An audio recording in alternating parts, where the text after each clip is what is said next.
Hi, Miriam. Hey, Becky, I have a One second. question for you.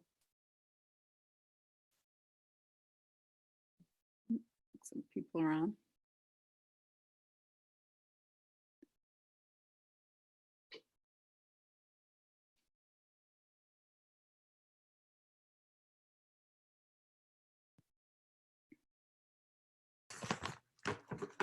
Hi, Miriam. I had to just finish a phone call.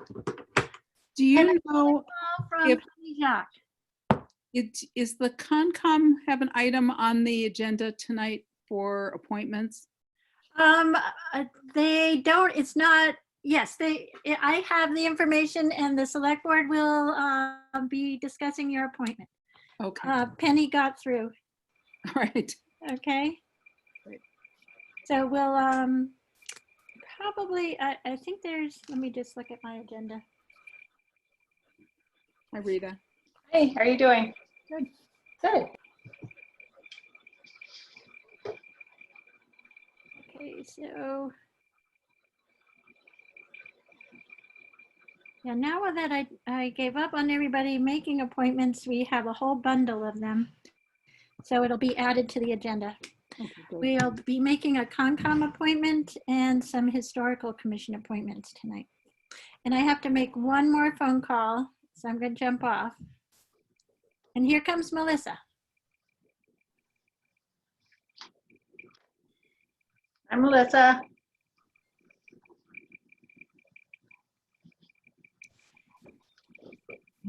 My video's not working.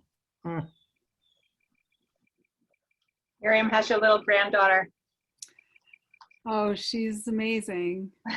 She's delicious. And she's Yeah. about the same age as yours, I think. Yeah. You Yeah, have I think they're just like weeks apart. Do you have two or just one? One and two more coming.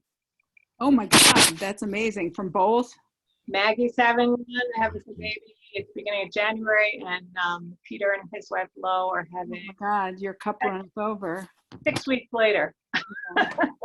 Think about it. I fear about having multiple grandchildren is like, you know, how am I going to divide up all of this indulgence that I'm currently, you know, expending on one child?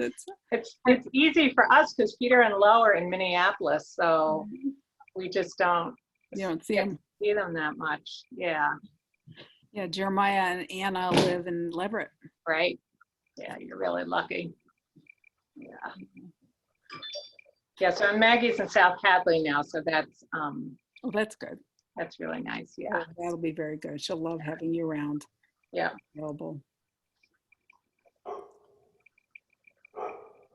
Certainly does change one's life, though.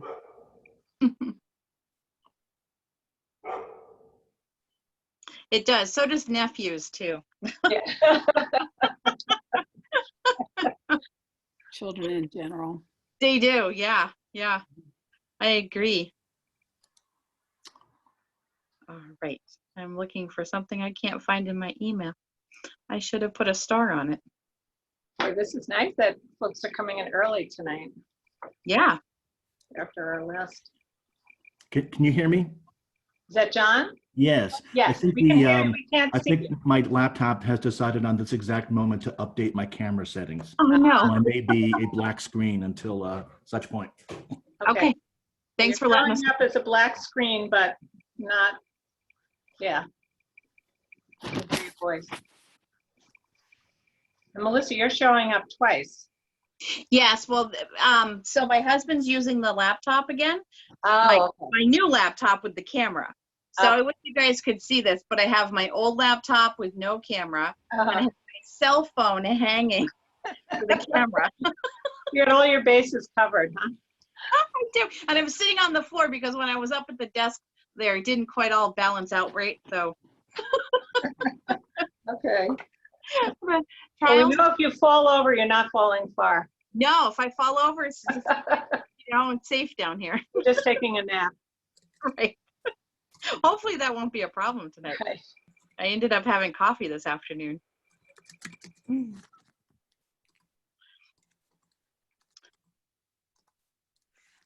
Melissa, I was letting, I just want you to know, oh, I'll wait for for us to open the meeting.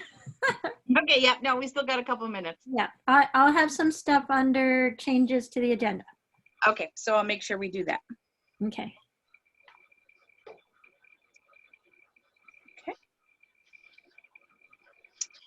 And I'm just trying to, I moved.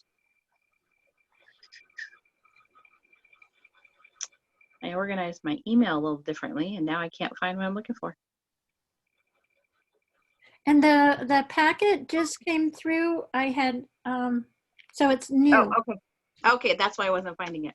Yeah, it's at the top because it was stuck in my draft folder. Nope, that's fine. I had that happen at work on Friday. I sent emails. I'm like, why is no one answering me? Well, you have to hit the send button. Yeah. Yep, it does make a difference. It does. It does make a large difference. How is everybody doing? And Good. Happy to see the rain. Yes. I know. But now it's stopped. It's like, really? Is this going to happen again where everybody else gets rain and Shutesbury is like just. Well, there was a huge front coming across from New York. It was Canada all the way down to West Virginia. At least this afternoon when I was doing my Zoom and heard the rain outside, I looked at the radar through Vantusky and that's what I saw. Yeah, So I don't think it's done for the evening. I hope not. We need a lot more. Steve Sullivan says it's gonna rain from like 8 to midnight. No, midnight to 7 in the morning. Oh, I don't doubt that. My poor dog's going to be quivering by Oh, our no. bed. Oh, no. We need a dog with an anxiety disorder. You know, I've heard that's actually pretty common.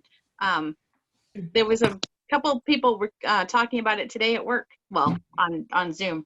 Oh yeah, that line is still there. Now goes to Florida. Rain coming. All right. We need it. You do.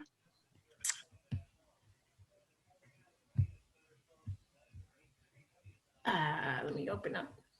I was trying to do this with, I've got a new computer and I have to download a different browser or something or other for it. What browser are you using? It's a Mac and it needs a Chrome or something. It wasn't worth doing right now, but I'll have to figure it out because this computer is going back. Do you have the Zoom app on your computer? I do.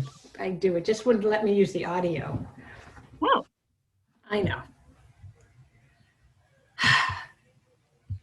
Let it be. It's okay. Go with what works. Exactly.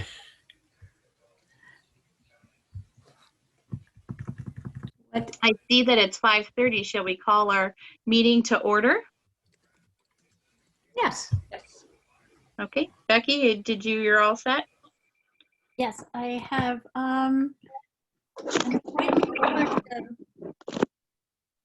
an appointment for the Conservation Commission and the Historical Commission has 3 appointments for tonight. Okay. And And we have the highway appointment as well. yeah, we have the new equipment operator, I think. Okay, we have the Chapter 90 reimbursement, that's there. Just double checking this. Oh, is the radio migration MOA needs to be added. Okay. It's on there. No, I don't see it on there.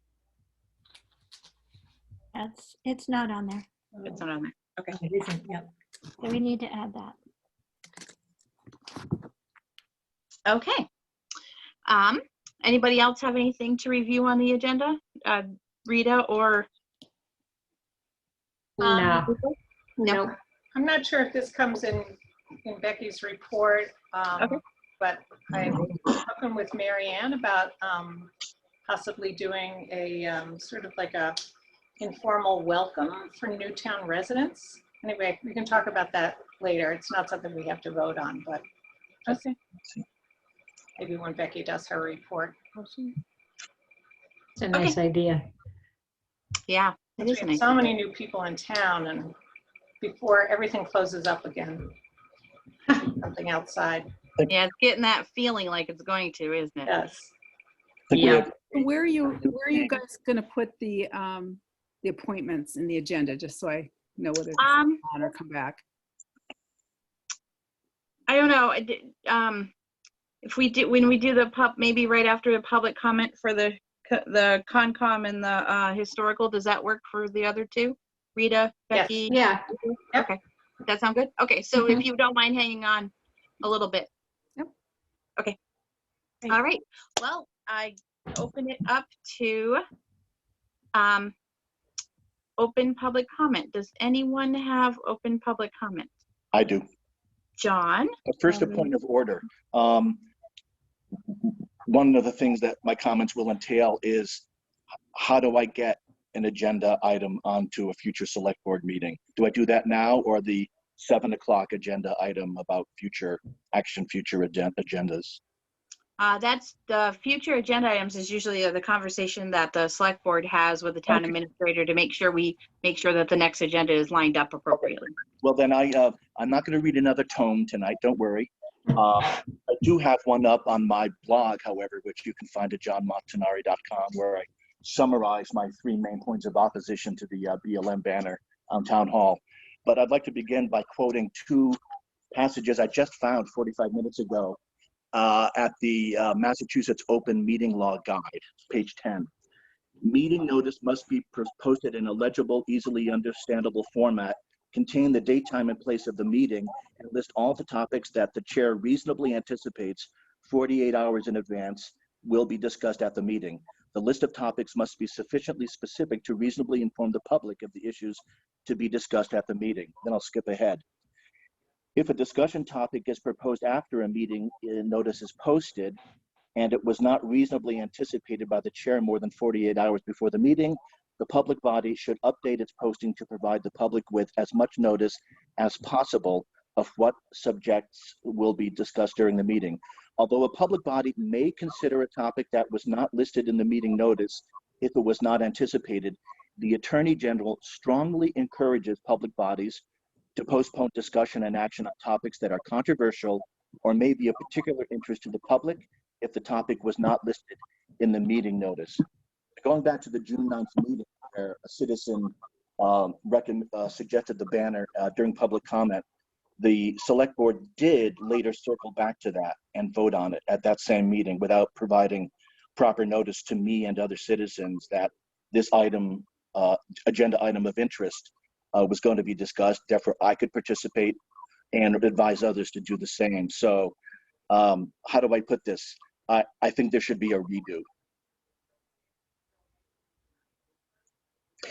I know I don't have grounds for a formal complaint because, as it says, you can do it if you want, but to use the vernacular, you kind of snuck one past us, and I don't think that's proper. Any comment? I think we're still in public comment where we Okay. typically don't. All right. Fair enough. Another thing is, I actually had a conversation with an attorney from the Office of Campaign and Finance, Political Finance, or whatever the acronym is. Mhm. And he said that there's no law that covers an expenditure and the hanging of the banner. So you're in the clear there. But have you otherwise consulted with town council as to the advisability or legality of using public funds for what may or may not be considered a political message on town hall? Becky, I guess that would do it. Yeah. Okay. Unless you want to hear my long screed again, but I don't think you do. No. thank you, John. Yeah. Thank you. So I'll remain on during public comment, and then is there any other, will this have come up later in the meeting at all, or should I don't know. I'm a rookie here. Please advise me what I should do. Um, Go ahead, Becky. jump I in. just wanted to make one comment, John, that Okay. all agenda items are put on the agenda at the discretion of the select board. There's nothing that requires them to put on something onto the agenda unless they determine that that's what they want to do. So But okay, if I may, it's not just, I'm just saying that's the guidelines that we go by.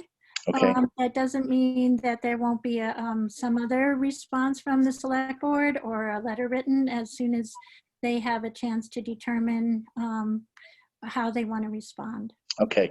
But as I just read, it's not, again, not against the law, an open meeting law, but certainly against the advice of the Attorney General, the way that the June 9th meeting was handled. And this, for me, very sensitive topic. I didn't have a chance to weigh in. It kind of slipped right by me. And I don't like that. And there was also, and I hope you get a chance to view it, there was also a select board sponsored meeting with the chief of police in July.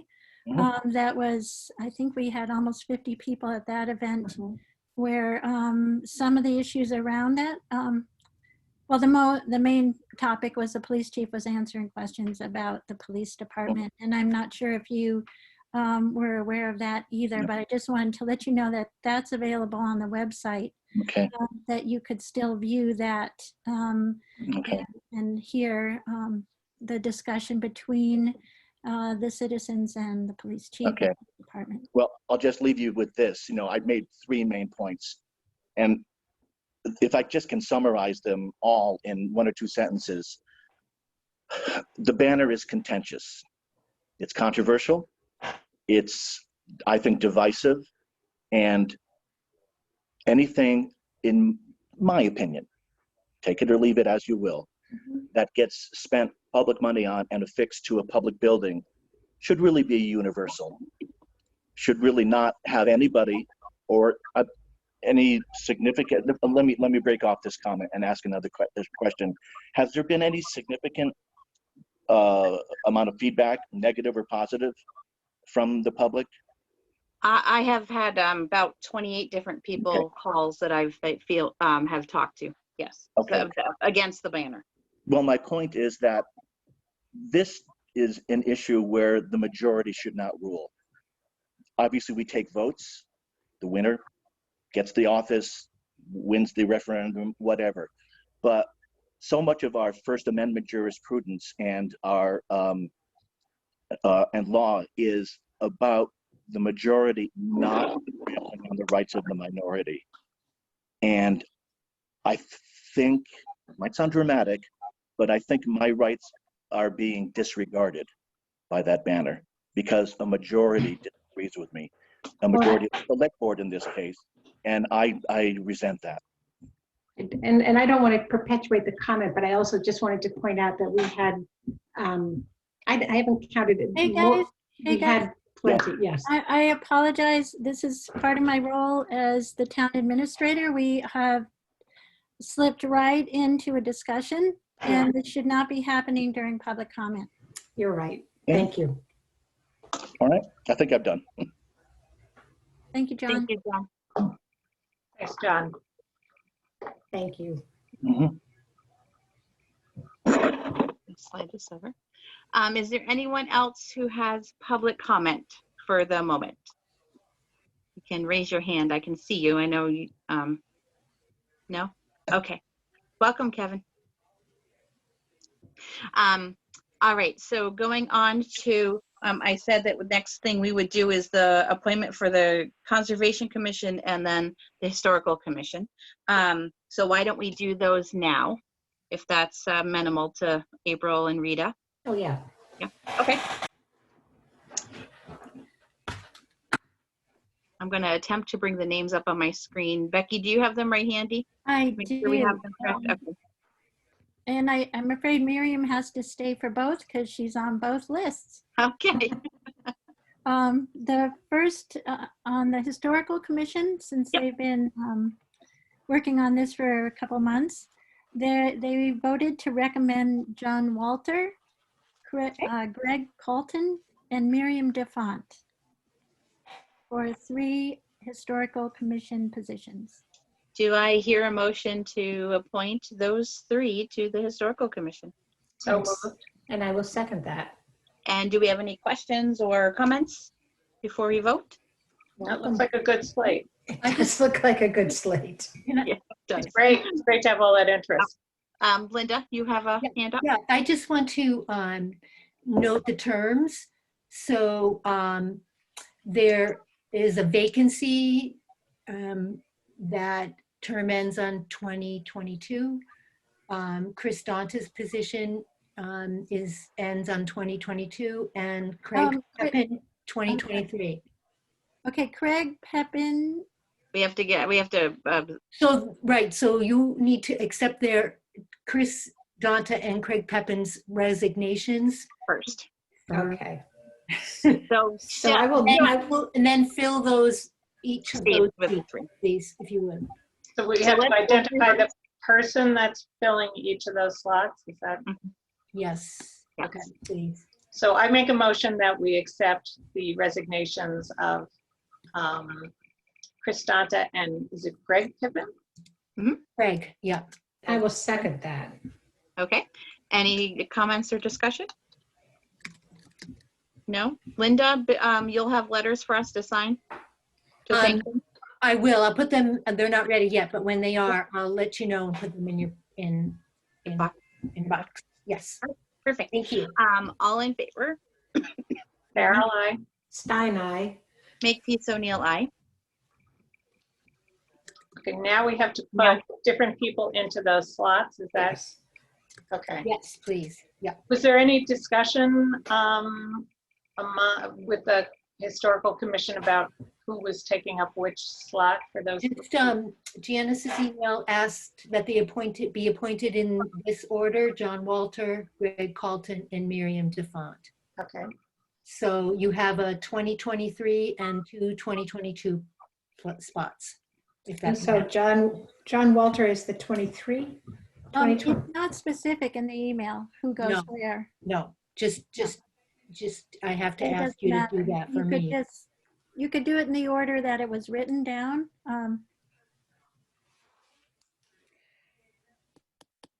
what was that order? John Walter could be 2022. Or who's the third one, Linda? Miriam? Greg Alton. Well, that's Pardon? 2023. Who's in between them? There, well, there's a vacancy and Chris Danta and Craig Pepin. So Okay, and the vacancy term is what? 2022. Okay, so the 2 next, 2022s and 1 2023. okay, so if we put Greg Alton in the second 2022, Yeah.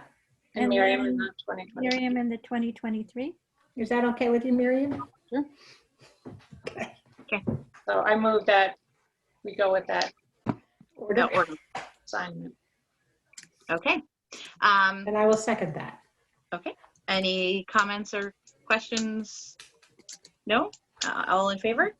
Farrell, I. Stein, aye. Make peace O'Neill, aye. All right. Okay. Now the Conservation Commission. Hey, we have a recommendation came in from Penny Jacques. They've had 2 people that have been interested, and the first opening it's been open for a few months, and Penny has recommended Miriam DeFont for the first opening. And there will probably be an official opening by the next meeting. Penny has gotten word from another member that they are resigning, but they haven't done it officially. So at the next meeting, we'll probably be accepting that resignation and making an appointment of Mary David. Oh, good. Do I hear a motion to appoint Miriam DeFont to the Conservation Commission? I will move that. Okay. Second. All right. Any comments or questions? When does that term end? The open spot? Hang on for a second, I'll tell you.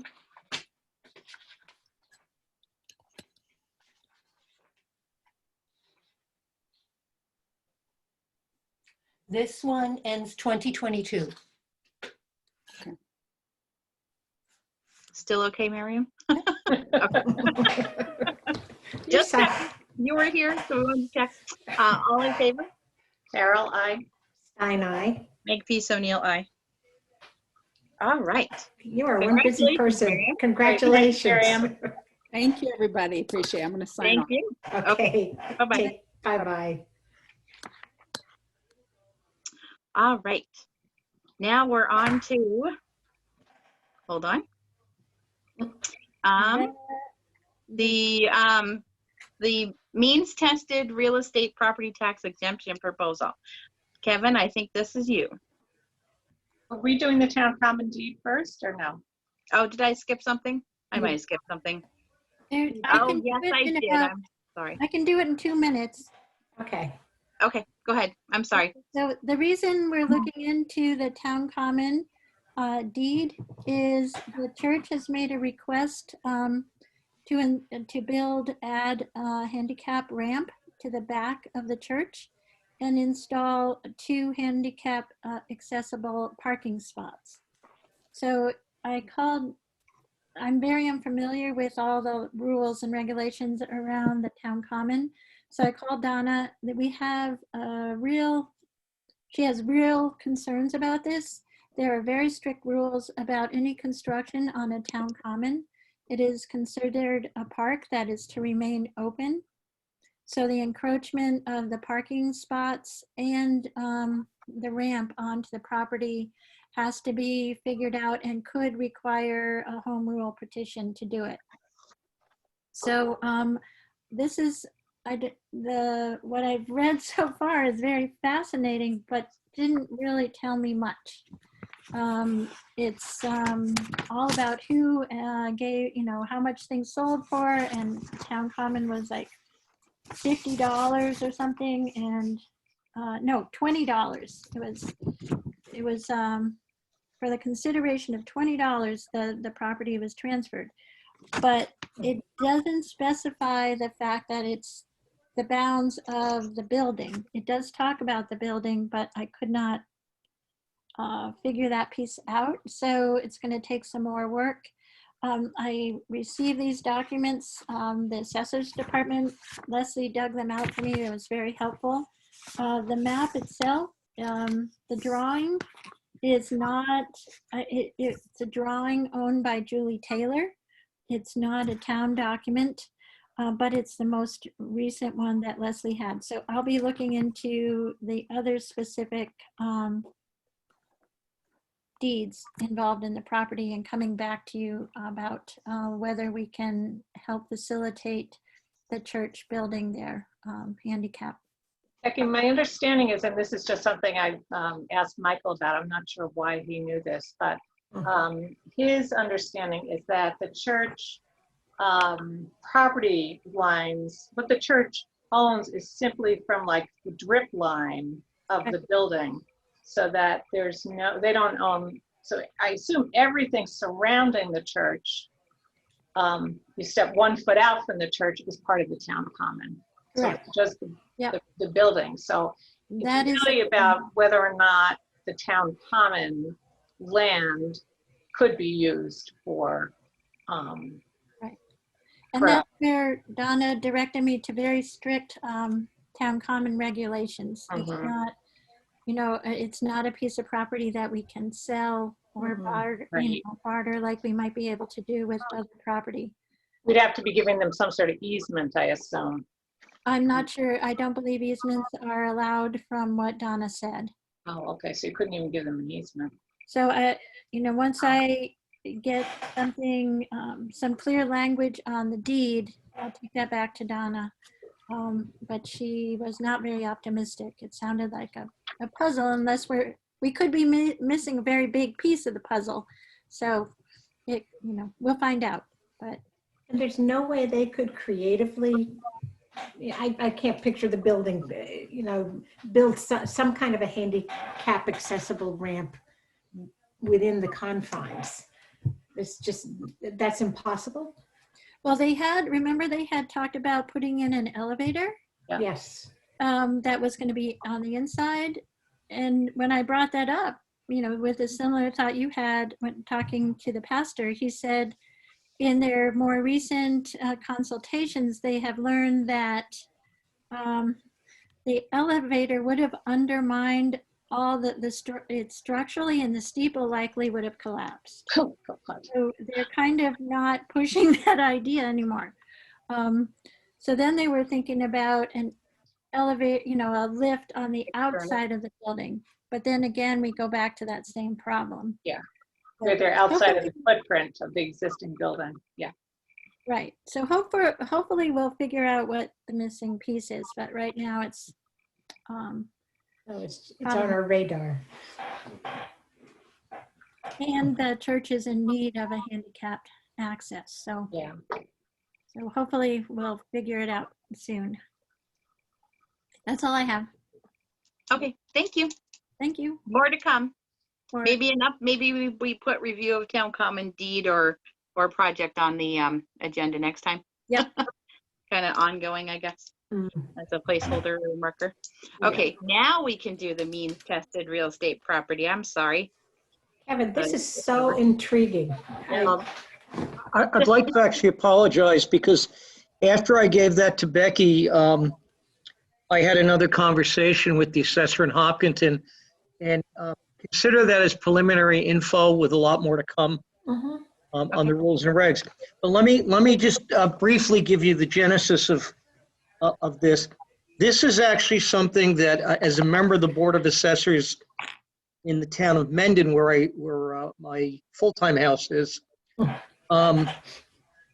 as opposed to my second house here, we've been looking at for some time, but at the time we looked at it, the various home rule petitions, the processes they created were very onerous. And I know the Mass Association of Assessing Officers said, well, we had like about 8 or 9 at the time, filed a bill that's gotten lost in the fog of COVID, and probably won't come out. I think they have little things like the budget to work on and stuff like that. But in the interim, 2 or 3 towns have coalesced around using the state income tax circuit breaker for senior citizens. And so the way it would work if we were to implement this, which by the way would require a town meeting, that's not in the memo, it would require a vote at a town meeting of the people to say, let's petition the legislature. There is one typo in the draft law I gave you, which is actually Hopkinton's and Concord's. Somewhere in there, there's still the word Hopkinton buried. But that is the identical law that Concord and Hopkinton had passed. The way it would work is anyone who took the circuit breaker exemption on their state income taxes, which for the current exemption is for $1,030. The amount changes every year. And the interesting thing about it is even if a senior doesn't make enough money to pay income taxes, they qualify and get a check back from the state for that amount or whatever the difference is. So, and for reference, the last year the DOR has data for is that in 2017 tax year, 29 residential Shutesbury got the circuit breaker exemption, and the amount back then was about $900 and something. It's gone up in the 3 years since then. So we know 29 residents, Kevin? 29 Shutesbury Yep. residents, meaning homeowners, Yep. in calendar year 2017 got that exemption. Great. So the way this would work is, and I gave you Hopkinton's forms as an example, is the Board of Assessors, if it would have to pass the legislature, obviously. Town meeting, then the legislature. The town meeting, then the legislature, then we can implement. And if you, just to give you a timeline, if you're thinking of doing it next spring, at the annual town meeting, figure it would not get approved until calendar year, I would say late 21 or 22. and you'd probably implementing it for our fiscal year 23. So And it couldn't be retroactive. No, but I'll tell you how it would work. Let's assume we have it right now. If we had it now, that it was passed and enacted, the Board of Assessors would have put out an application with a deadline somewhere in the mid-August to mid-September timeframe. Between that deadline for turning those in and your probably mid-October meeting, Leslie and I would qualify who actually qualifies based on value of property, acreage, income, all this. We would come to your board and say, this is the amount that the DOR allows this year. You have the right to choose from 50% of that amount up to 200% of that amount.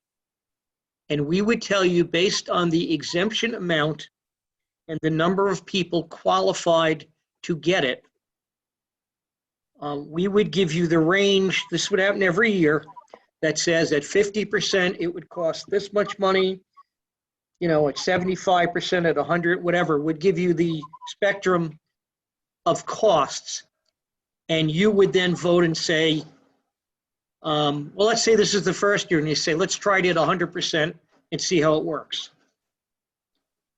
When we come back in November for the classification hearing,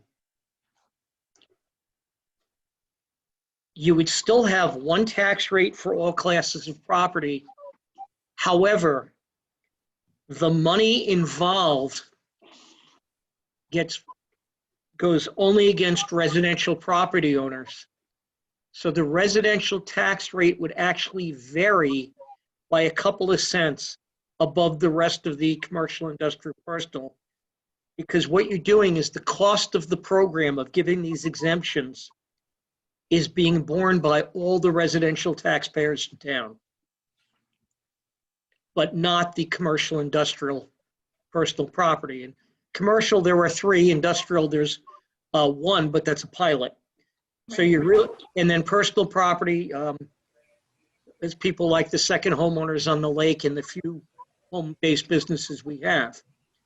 But it's the program, instead of the alternative to that, is every year you appropriate money on the tax rate and you stick it in the assessor's overlay account where the other exemptions come from. And then we award them from that. In this case, it's fairer because by voting to send this to the legislature, the voters of Shutesbury are saying, this is a value that we want to take care of the neediest residents in town. So here's what would happen. We're going to assume that everybody got their tax refund from the state, which this year is $1,030.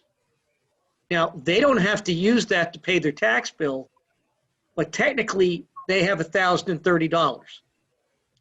If you do 100%, we exempt $1,030 of their tax bill, and theoretically that could equal a $2,060 way because they got the $1,030 from the state. And yet again, Stop even here, Kevin. I'm just because I'm getting confused and I want to make sure I understand. well, I'm going to spell it out in great detail in a better memo if we decide to go ahead. But Okay. I'm sorry, Rudy, ask the question. So, yeah. So I guess my first question is: are people or residents who have to kind of apply for the circuit breaker income tax credit in order to qualify for? Yes, and they must be granted it. And they must be granted it. Okay, so that's the first step. So Right. that's So our application would be, just like other exemptions, you need to show proof of income. They would be showing us their state income tax form from the prior year all right. That said they. that says you got the circuit breaker, Okay. including their circuit breaker application. Okay, and then our tax credit or whatever we're calling it, tax exemption, It means tested, right? it would be on top of the circuit breaker. Correct. right? So it's like The difference is, though, the circuit breaker money gets put in residents' hands by Right. the state.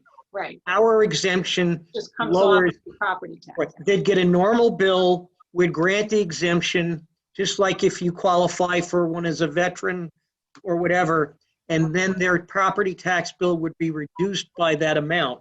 Okay, So it just means they'd have to pay a lesser amount than on the bill, and they'd get a revised thing. The difference in the state one is the state's giving them the money, so it's up to them to say, I want to apply that to my property taxes. right, But at 100% right now would be giving them $1,030. At 200% right now, at this year's level, it would be $2,060. But the potential is there if you add the state check in, right, is $3,090 to defray their tax bills. right. And- What would the cost, because say it was 29 residents at $1,000 each, so $29,000.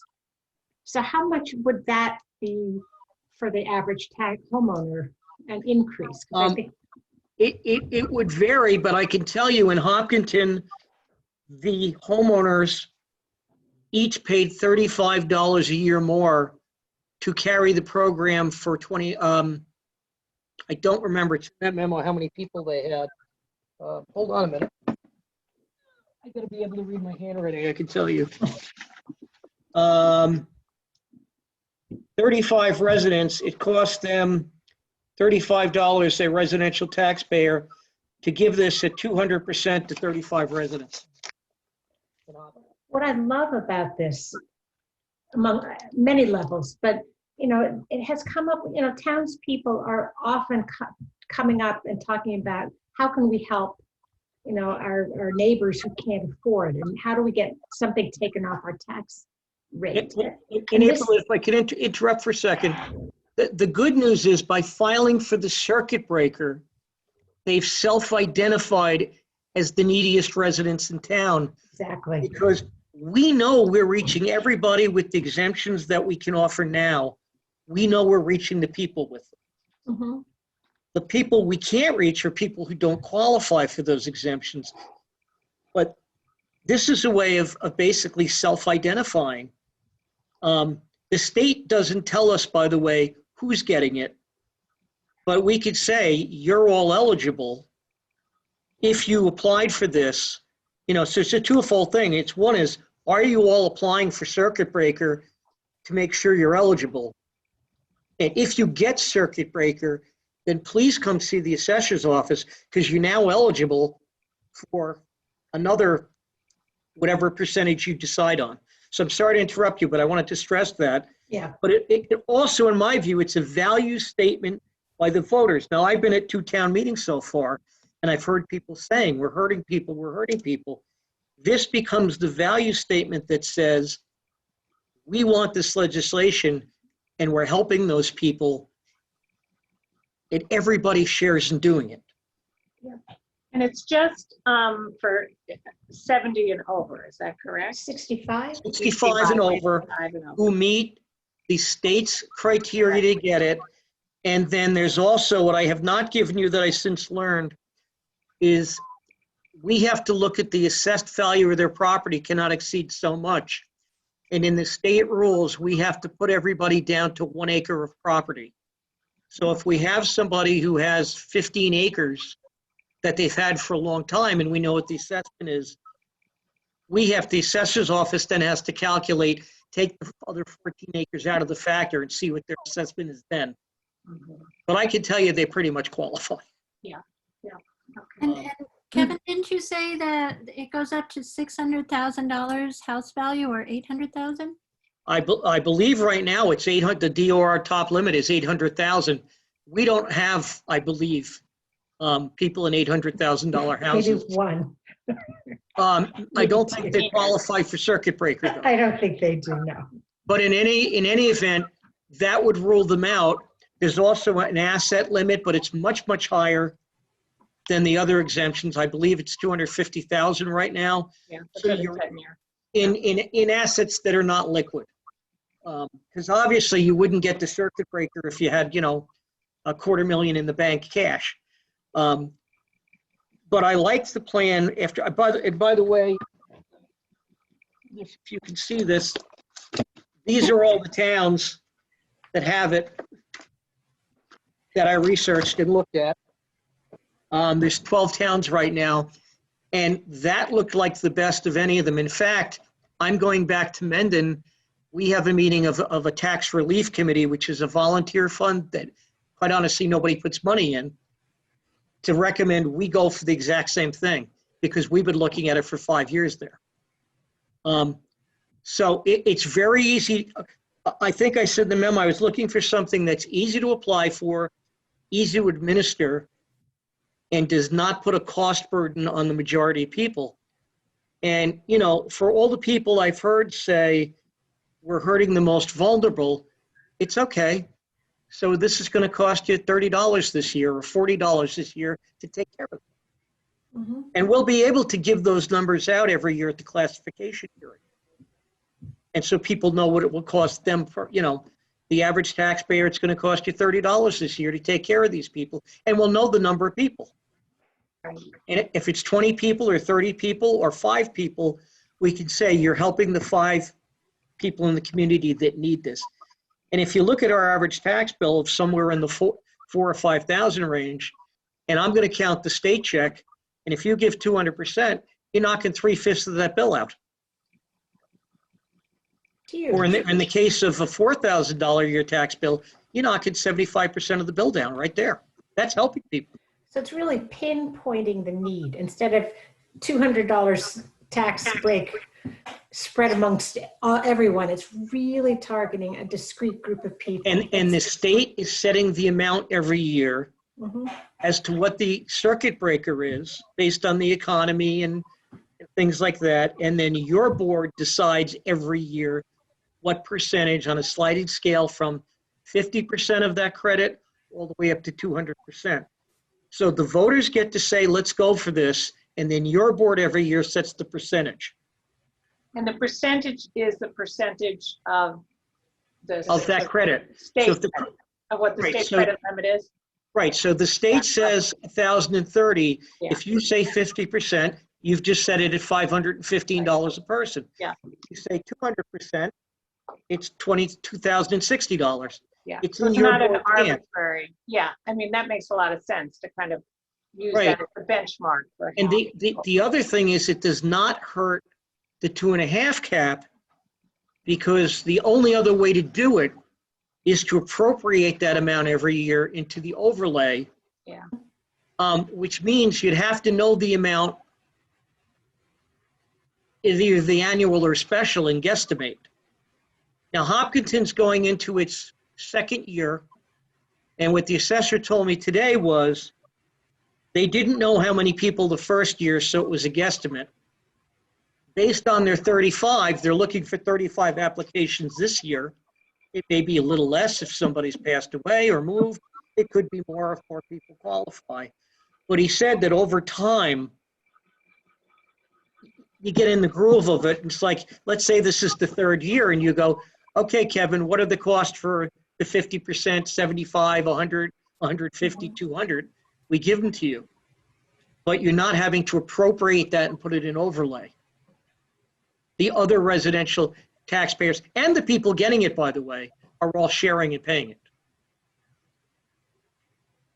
So is the next step to, for the select board to kind of give you the go-ahead to, You would agree, flesh this out and kind of have a more, you would agree to put it on, that you want to put it on a warrant. And I'm assuming you're talking about the next annual town meeting? meeting, because there tend to be more people there. That's your call, not mine, but that's actually what I would do in my town, is go to the annual rather than, in our town, you get 20 people show up for special, that's a lot. Right. And by hopefully, March or earlier, I would be able to flesh this out into a step-by-step guide for people going to the town meeting, for the finance committee, for you guys and how this would work step by step.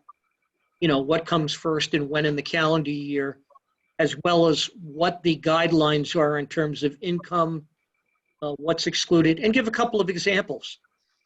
That if we have to knock the acreage down to one, I mean, I can pick somebody's property without using their name and say, assuming this homeowner qualified, here's what it involved. Mhm.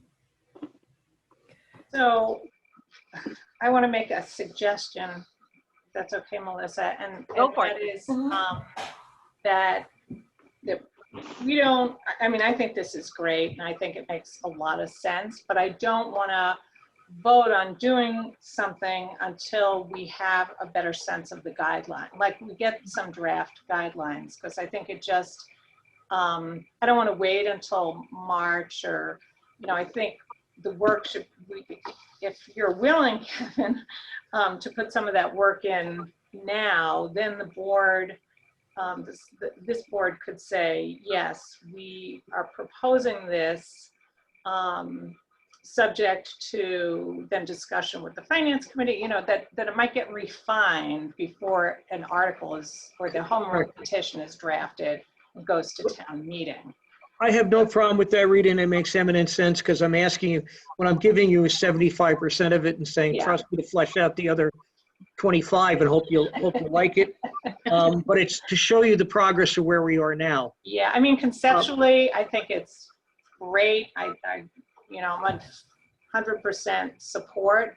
I think, you know, getting all the details and getting the guidelines together, and then having the board, you know, make that proposal and go before, you know, have it reviewed by the finance committee and whoever else in town makes sense. I don't know, Becky, is there somebody else that?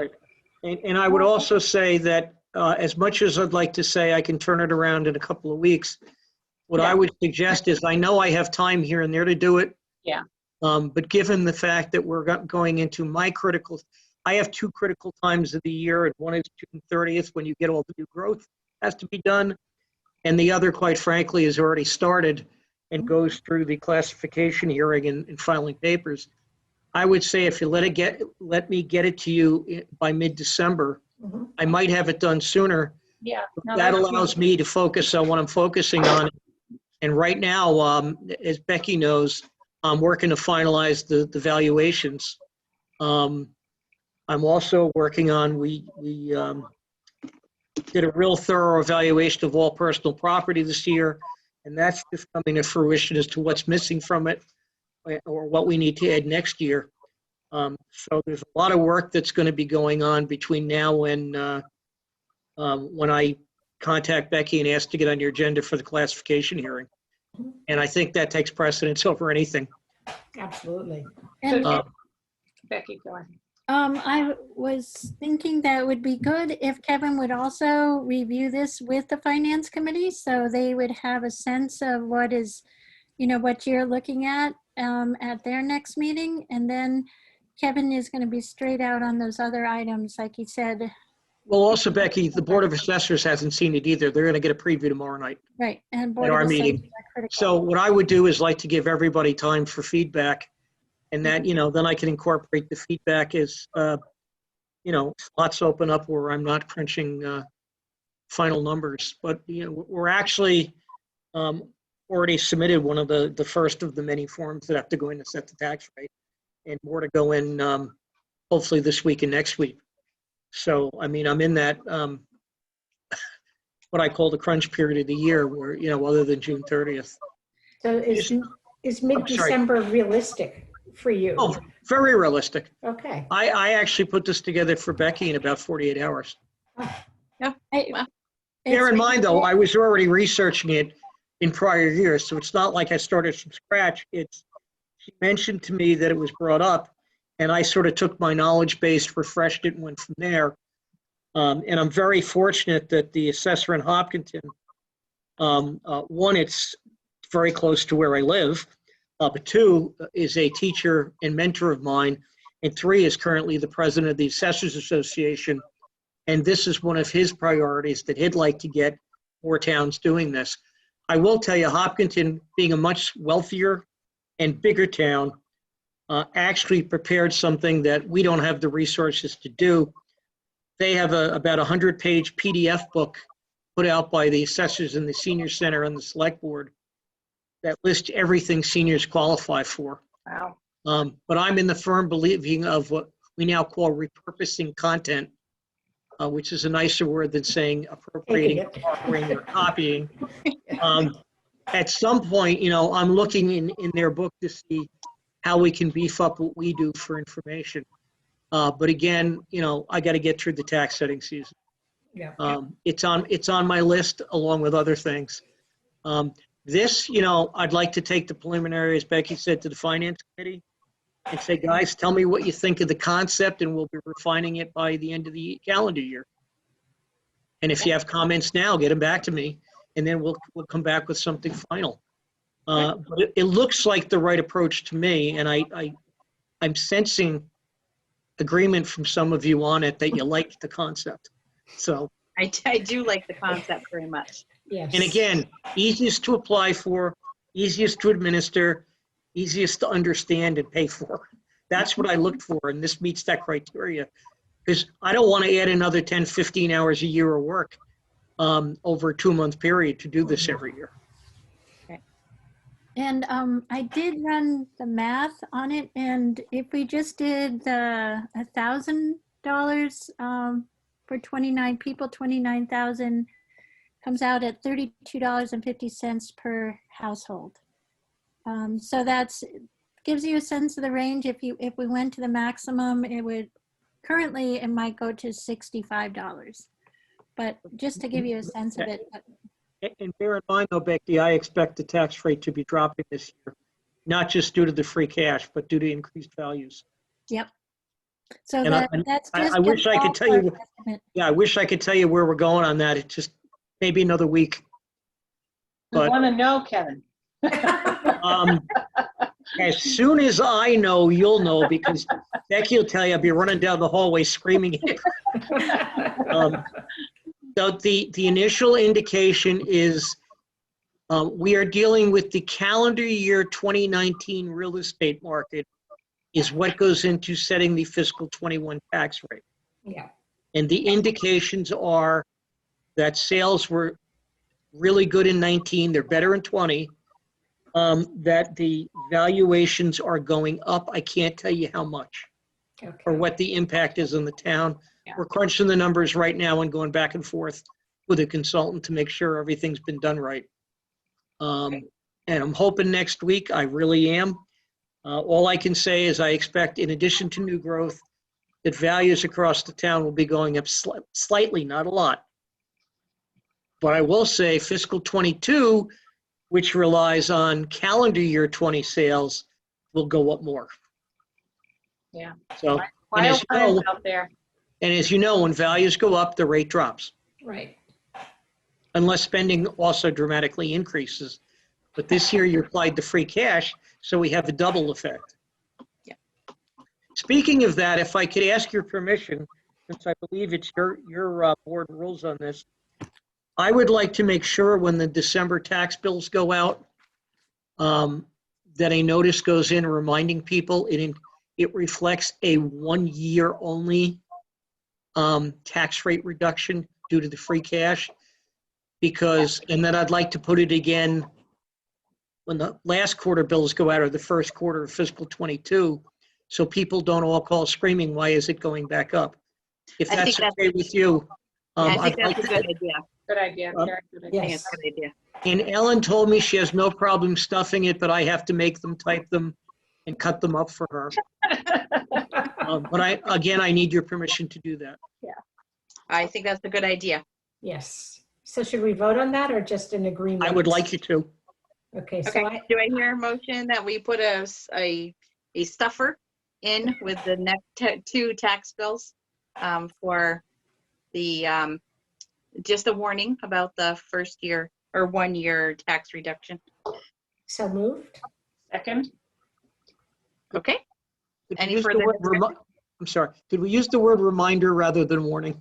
okay, one reminder. Yes, please change that to reminder. I'm sorry. Thank you, Linda. Okay, at least I can say to people, I'm a Shutesbury taxpayer too, you know. Well, maybe we should call it a friendly reminder then. Yes, A friendly reminder. Thank you, I appreciate that. So all in favor? Carol, I. Stein, I. Makepeace O'Neill, aye. And should we vote to, have you move forward on this other project, or? No, I'm doing it already. Okay. So I got your, and We I can know the leave the board will letter. tell me tomorrow. By the way, this is also a priority, the board, that the board members have raised several times since the new board came on in January of what are we doing to help people. So I don't anticipate any pushback. I just think it's a question if people want, as you guys do, see it more fleshed out, and I'll take that on. I'm happy to do this. I like the Thank program. you. Thank you, Kevin. Yes, thank you so Well, much. thank you for your time and interest. I appreciate it. Appreciate your hard work. Thank you, Kevin, and have a safe drive home. Kevin's in his office in Shutesbury. I see that. You see that? Yeah, I'm going the long commute tonight. Tomorrow night, I might be here. Oh, you're going back to Mendon tonight. Yeah, it varies on what I have to do where and when. So I actually, I bought the house to spend weeknights here to get rid of the commute. And to be honest with you, the most times I spent in it are weekends, Friday nights and Saturday nights and Sunday nights. I have not spent much weeknight time in it. Although it is very comfy and really love the neighborhood, and I already got appointed to a subcommittee of the Lake Wyola Association. Not surprised. Well, see, that lets me keep an eye on what they're saying about the roads. So Becky, Yes. Yeah. Safe drive tonight, Kevin. Yeah, thank be you guys. safe. Have a good Thank you, night. Kevin. Thank Thank you. Good night, all. Thank you Good night. very, Good very night. much. Really appreciate your work on this. Oh, yes. Okay, good night. Very, very much. Thank you. Wow. That's impressive. That That work is- is impressive. Yes. Yeah. Yes. Whew. It does feel like something is going to actually help people now, 'Cause A significant amount of help.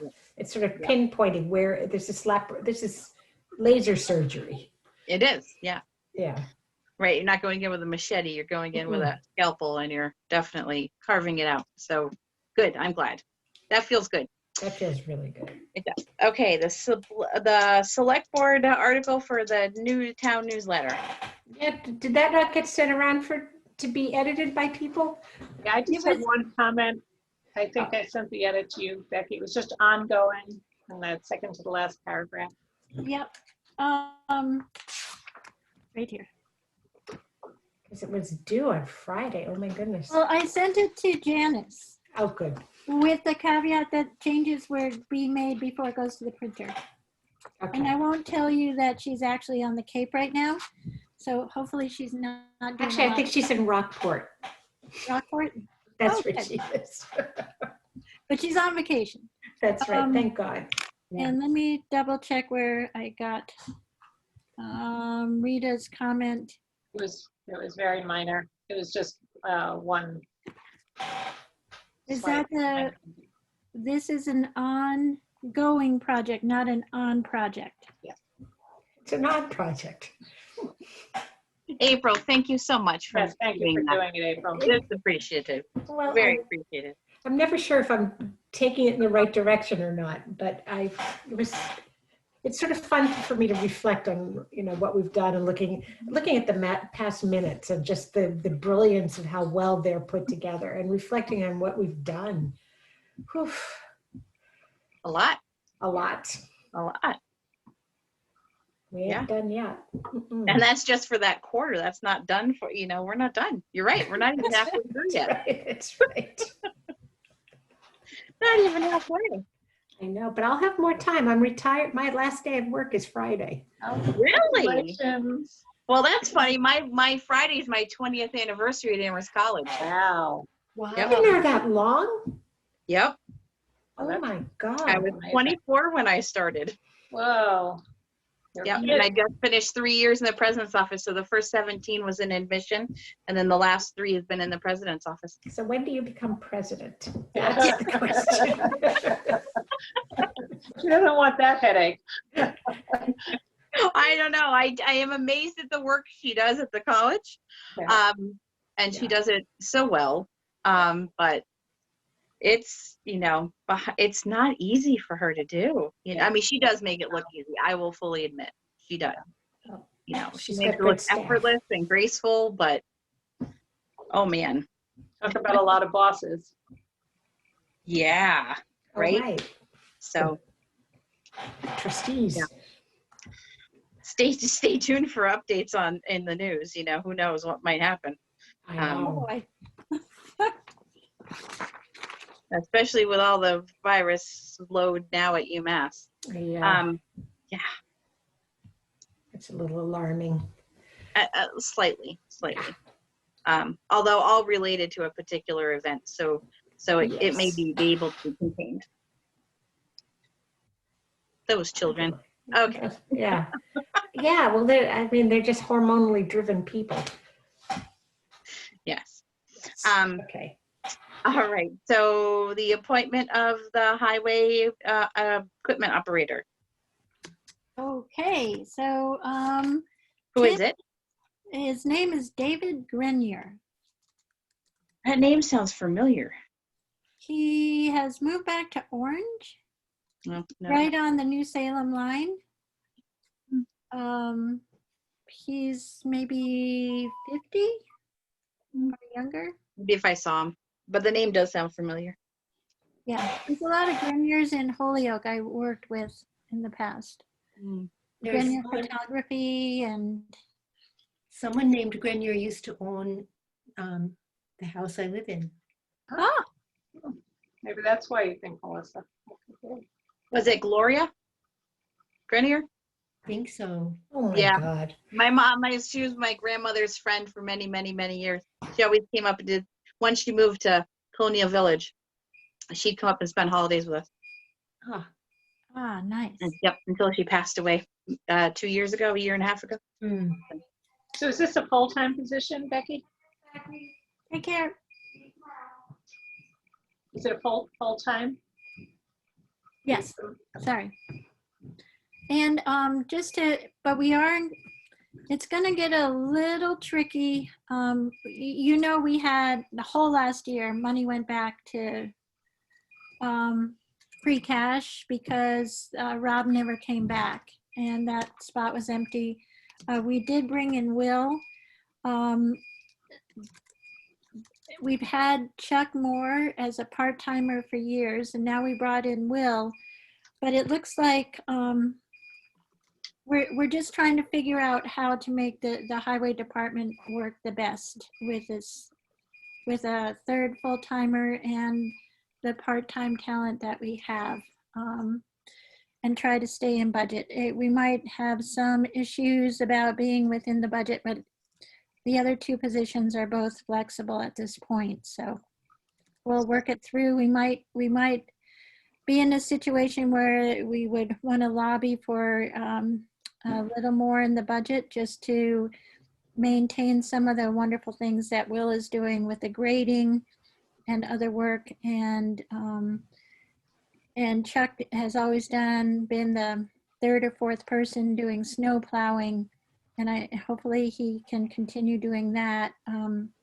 Will is not as interested in snow plowing. So we're trying to make a cohesive balance of all the talent in the highway department, but having a third full-timer will make a world of difference for Tim. And I also want to just make sure you're all mindful, if Tim doesn't put in for extending his contract, I believe it ends this year. So I'm talking to him at a minimum, he might go at least the first quarter of next year, which would be a year from now. And I'll continue to have conversations with him about his plans. But I just wanted to make you guys all mindful of that transition coming up. I thought we You had say another year. So is this about renewing a contract or about him finishing? Retiring. It's, whether he would renew his contract for an additional year I see. which would bring, if he doesn't, his contract ends June 30th. Okay. And you'll have a few contracts coming through. Mine ends June 30th, and I think Dan's. Or Walter's, I'm not sure, I get confused which one. I think it's Walter's. Walter. But we already did his 3 last years? year. Wait a minute, we Yep. did his last year. No, he can't be 3 years yet. What? Can't- Walters can't be 3 years Oh, yes, yet. it could be. Yes, it Yeah. could be. Because all of that started, Because we it had took a that, whole year to settle his contract. right, and that Oh, started yeah, when I true. started on the board, which True. was, Yeah. wow, time flies. So Becky, can I just ask you a question about the budget for this year with 3 full-time highway department employees and 2 part-time? Is that right? Yep, it's always been 1 part-time plus the 3. I see. So is the expectation that there'll be a shortfall in the salary line item? We could probably structure so there wouldn't be, but it might be more beneficial to catching up on the year that we had, we were understaffed, Mhm. to use, I'll bring you facts and figures. I'm working on getting the information from Ryan on exactly, some calculations on hours for everybody. Okay. It's going to be a finance committee issue too, right? Yes. Yeah. Yep. And then what would be great at one of the upcoming meetings is then to have a list of all the contracts and for me anyway, to know who's on contract and when their contract ends, because I'm unfamiliar with that. It's actually not a bad thing, It's a Rita, for really- us all to have that, so Sure, we have I can- reminders of, Yeah, Yep. yeah. what we Because have to this do. is the big year. This is the crazy big year that maybe we want to try to figure out how to Stagger which them. could get staggered, like especially if Tim takes a Extension. partial year extension, and so we can work at staggering it. But it's the big year where the fire department, highway department, town administrator, and traditionally the police union have all all ended up renewing at the same time. And the last time, boy, Melissa, that was a killer. That was a- Oh, you guys took so you don't have to do the police this year. right, unless nobody's in the union, so Oh, right. that's See, it was why- like, and that was all for one person too, because we only had one in at the time. yeah. Well, there we had 2 and then 1, 2 and then 1. Well, Yeah. we had 3, and then, because Dan was in the union until he became officer in charge. That night. That night, yes. One night. So, We had- so that might include thinking about the scheduling, about when we would do those contracts, right? Yeah, and putting committees together. Yeah, and I'm already, what I'm thinking about personally, I was just gonna, I've talked to Tim, and what I am thinking about is just renewing my contract the way it is, and submitting that, so there would be very little, there would be minimal discussion, but doing it early in the year, probably next month in October. Becky, the personnel committee needs to have people serve on the boards too, on the committees too, Yeah. right? Mhm. Yep. And the finance FinCom. committee. And the FinCom, The yes. Finance committee and select board. Yeah. Okay. But what I was trying to present, it could be very straightforward and simple. This year, I think under COVID, there won't be as much of a push for major changes in contracts. At least I'm hopeful. You never Might know. as well be. Let's wait and see. Yeah, it could just totally blow up. So You never know.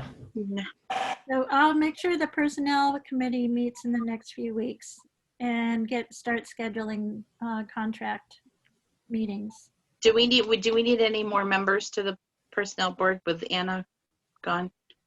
It would be helpful to have one more, yeah. I was wondering if any of the people that had tried to get in on other committees that had skills didn't get on a committee to talk Yeah. to them. Great to look at that list. Yeah. But then it appears, with a new change in Concom, they'll probably use everybody they have available. And I'm not going to ask Miriam. I think she's really doing a lot already. Yeah. Yeah. No, she's Let me good. think. Maybe we can come up with someone. Okay, that'd be great. Yeah. Oh, I know. I was going to talk to Joan Hansen. Somebody suggested she might be interested. Hmm. And she used to do all the support work for the personnel board and was on the personnel board as co-chair That's or right. secretary for a while. So she knows her stuff. So I think that I better call her right away. Okay.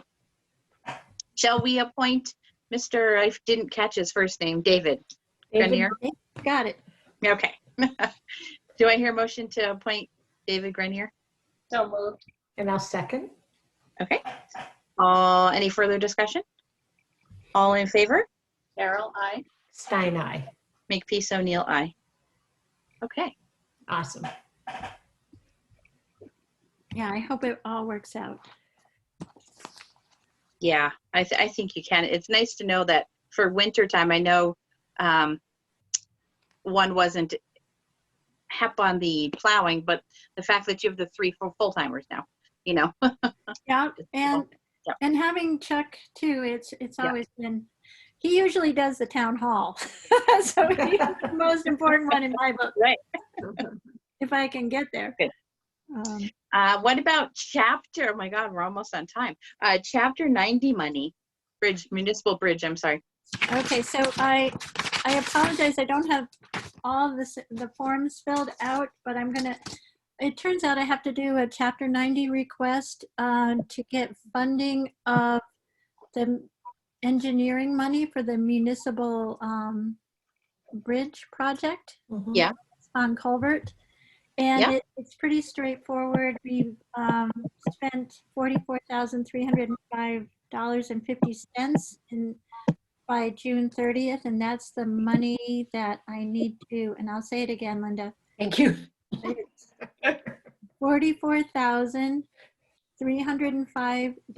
$44,305.50. Got it. Thank you.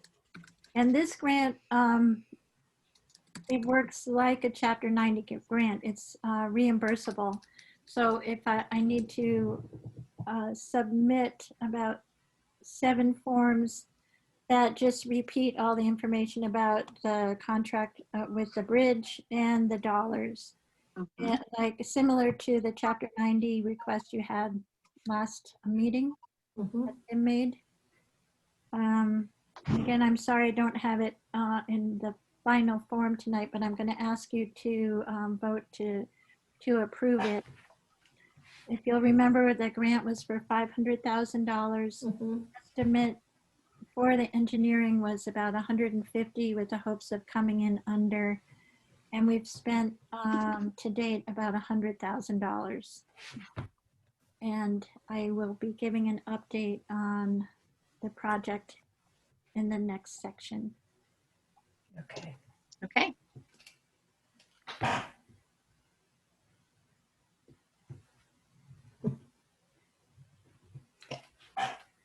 So Okay.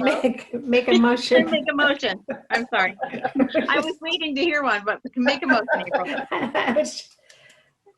Okay, so I want to get, I make a motion to approve the Chapter 90 grant money. Do we have an amount? Yes. It's 44,000 something. $305.50. $305.50. For the work done through, for The what was engineering, spent through June 30th. on the engineering. Yeah. Got it.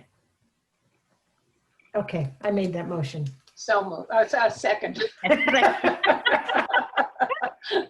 Okay, all in favor? Cheryl, I. Stein, aye. Makepeace O'Neill, aye. Good job. Takes a village. It does. Sometimes 2 or 3 villages. All right, so this reopening status, plans, no plans, what are we, Okay, so update Becky on your feeling, and then how's town hall going? town hall is chugging right along. We're having meetings. We had nice sunshine to hand out trash bags yesterday. We have a new plan for when the weather gets cold.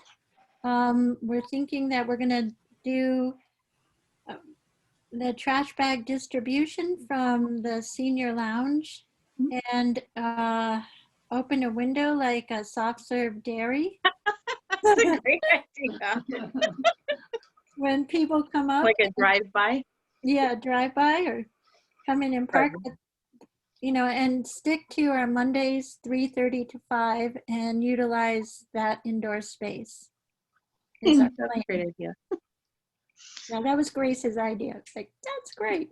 How many people are coming by? You know, is it a steady flow? It's usually like 4 to 6 every time. But they people that call ahead and then, you know, plan on it and they actually show up. This week there were 3 new homeowners, all from Leverett Road. I got to meet all of them. Great. So that was good. And yeah, it's interesting. Eric Stalker came. Turns out he gets trash bags every couple years. And this was the year. He just likes to talk trash, not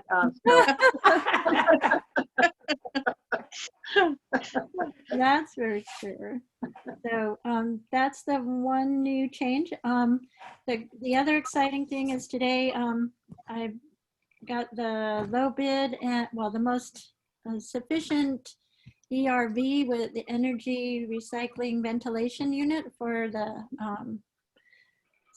senior lounge and downstairs. I made a final decision. We've got, so I put in the order with Jamrog to be grant funded under COVID for that unit, and they promised me to install in 2 weeks. So we will have it operational for the elections. Hold them to it. Yes. How much was it, Becky? It was $6,100. So that just circulates like fresh air from the outside. Is that what it? And it also maintains the temperature of the air, so you're not losing. And it also dehumidifies and spits out the extra humidity. It's like a supercharged air circulator. So Linda has a correction, I think. No, I have a question. I have a question. Is it just for downstairs? Will it go upstairs too? It's for downstairs, Okay. but if we keep the doors open, I'm sure it's going to improve the upstairs air as well. Yeah. There's going to be some negative pressure and some positive pressure going on with the air moving through. Yep. They're really cool machines. I'm excited of the potential of it cleaning up the, you know, the issues we've had down there with mold and humidity. And well, the humidity will be a good, you know, the dehumidifier won't have to work so hard. You know, you'd be taking some of it out in the exchange of air. So yeah. Yeah. So that's will be good for the long term, and we'll have it for when we need it, which is critical for the election. With people moving through there, it'll exchange the air 2 times an hour. From what I understand is the COVID requirement. It's above the industry old standards. So. Did the library get one too? Or they? The library's unit is a little different, but they also ordered, I think 2 weeks ago. So they'll have a similar system. Yeah. But they, I ended up staying with Jamrog after vetting all the details and looking at the costs. And I'm not as familiar with the unit that Mary Ann's getting. Okay. So, They have a different setup in the building too. They're more one large room than, Right, and downstairs is segmented. So, you know, right. you need that, a little extra work there. But then, then there's, like the finance committee, the finance teams room has their new mini split. So there is, air is good and the police is good, but Becky's office and the other offices don't have anything. not yet. We just have that small airs. What do Later. we call them? Purifier? Pure. Air filters, but that doesn't exchange fresh air. It just Right. filters what's there. Yeah. Yeah. And I tend to just keep the windows open and my Yeah. door open. Yeah. The old So, fashioned way. so maybe that's something to think about, at least something in the hallway, you know, if not in working toward those other offices too in the future. Yeah. You know, good comment, Linda. Thank you. You're welcome. And we don't want to talk any more about my office because it looks just like it did a while back. Oh, the renovation, the reno. Yeah. The reno. In progress. And so Mary Ann is working towards, an opening date, but the opening will be, as I think I said before, it will be very limited. So the plan is with the town hall then to just keep the status quo in terms of not allowing the public free access and continuing to do meetings remotely and so forth. Most meetings, yeah, if we have one-on-one, the type of meetings that we've been meeting people outside for, like notaries and assessors reviewing forest plans and that kind of thing. Our plan is to utilize the Council on Aging room with the door right there, and especially with the new ventilation. We think that'll be manageable for people. Because worst case, we can open that door if we need to. And that's what Susie is doing currently, working with, she has a couple of election workers coming in on different days, properly distanced, but keeping the doors and windows open. And she'll be able to shut those once we get the new unit in. Mhm.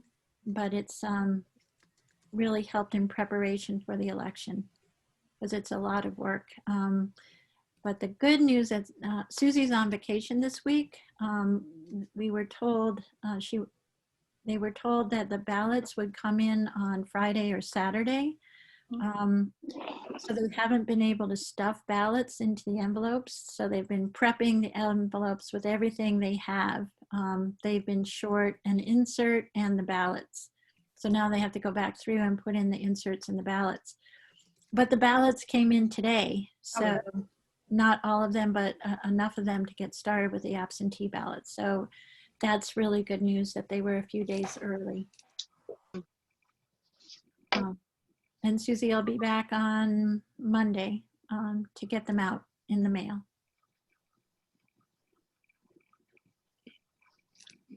Yeah. Any other So questions? no, that was the only question mine was, reopening plan. But I think Rita's right. We stick with, what's working for now. Because we don't know about upticks of virus loads in the valley Yeah. at the moment. And I did hear, I didn't hear it myself. Mary Ann reported that the governor increased the outdoor group activity to 250. And I was rather shocked and astounded, having been following the upticks that Melissa was just talking about. Yeah. I think the cases that had been averaging around 300 are up to 500. Yeah. And the deaths are climbed back to where they were in June and July. Yep. At about 15. So I'm not sure what he's thinking. Mhm. But Yeah, hopefully- I don't know either. And hopefully, maybe he thinks that the colleges are controlling the party population, but Amherst is. but we only have half the population on campus. I mean, we only have 800 people on campus. And most students, and they don't live, and nobody's living off campus. is No, that- no. Amherst College, even now, well, before, you know, to live off campus, you had to go through a pretty stringent off-campus living, right? Because they wanted everyone on campus. So, and some kids have decided to go home because the rules are pretty strict. And, you know, so UMass has a lot of people living off campus that aren't having to abide by the same rules or have not people watching, you know. So Yeah. that 250 number is not going to be great for that population, I don't think. So the governor, I did hear the governor talk, and the expanded numbers, was very careful because there was a lot of pushback from the press. Uh-huh. That he was very careful to say that these are sector specific numbers, and they are not meaning parties, uncontrolled, rules, places where there are no rules. This is really specific, as he used the word, sector specific, where there are really clear guidelines about what has to happen in a particular outdoor space. You mean like a sports stadium or something? I can't say, but for sure, but I just was kind of listening with one, Yeah. but that's what he, some kind of outside venue that has very specific guidelines, like restaurants have very specific rules about how they can have people. So, yeah, I'll just tell you not anecdotally, but, the cases are not increasing in King County, Washington, where Arthur lives. However, today, they were told they were working from home through the end of the year. Today, they got a notice for all non-clinical staff through March 31st of next year. Oh, wow. Yeah.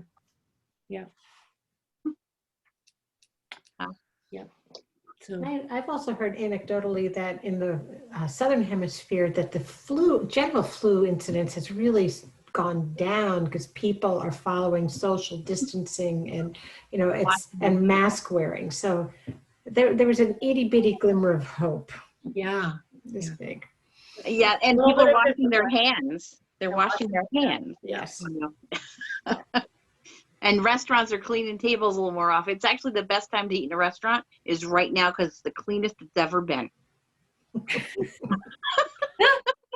a food service trained person, Do a little ad for it's ever that. been. So go to those restaurants. Yeah. Yeah. Okay.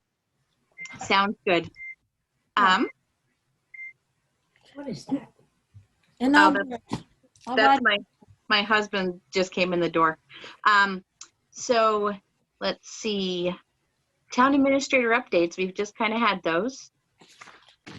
let me just go through a quick list. I just wanted to tell you a little bit more about the bridge. Okay. Yes.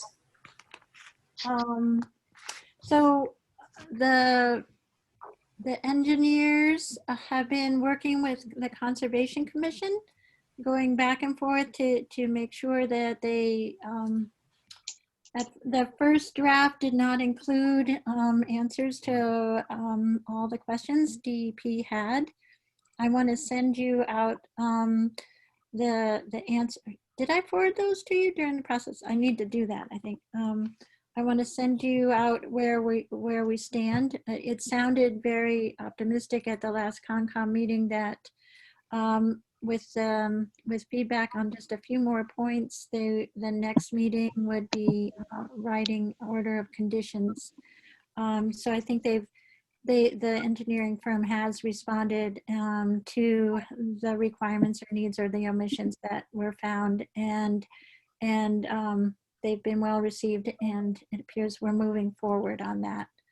We still don't have the easements. I need to push them on some identification of the exact location of the easements that they should be able to do now with the NOI becoming complete. So Donna needs that information to write up the easements. And then the next step they will have moving forward is to start to prepare bid documents. And parallel to that, I need to work with Walter in putting together a second NOI, because there's two things that the dam has needed repairs on. One is to move a weir. It was originally installed in the wrong location, and that has to be moved. I think it'll be moved closer to the road from where it is. It never was in the right location. And then there'll need to be some patching of the dam done. So I think the project is coming together. I hope Linda thinks so too. She's so good at keeping all the details straight. Well, and Tessa is really coming on really well. She's taken on essentially really everything right now with with background help from me for a little bit longer, and then intermittently as she needs it. But she's really, she's doing great. She'll have her first ZBA meeting tomorrow night. So that'll be a big step, but she'll be in good hands with Chuck. Good.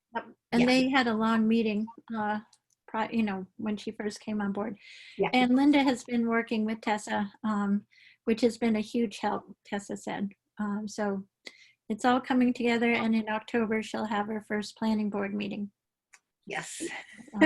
Ooh. And she's hanging in there without a computer, so we'll get her a Oh, she still laptop. doesn't have a computer? She's using, she does have one that she's using, but Yeah. we need to, she needs a town of Shutesbury Laptop. Yeah. laptop Oh, I and forgot to check that too, Becky. external monitor. That's okay. I'll do We'll that figure it out. So I had something I wanted to mention. I talked to Becky about today, and actually talked to Mary Ann. And I had asked Mary Ann about whether or not there was some way maybe the library might be interested in doing a informal kind of meet and greet for new people in town, since we have so many new people in town, and Becky's met them either giving out trash bags or I know at the farmer's market.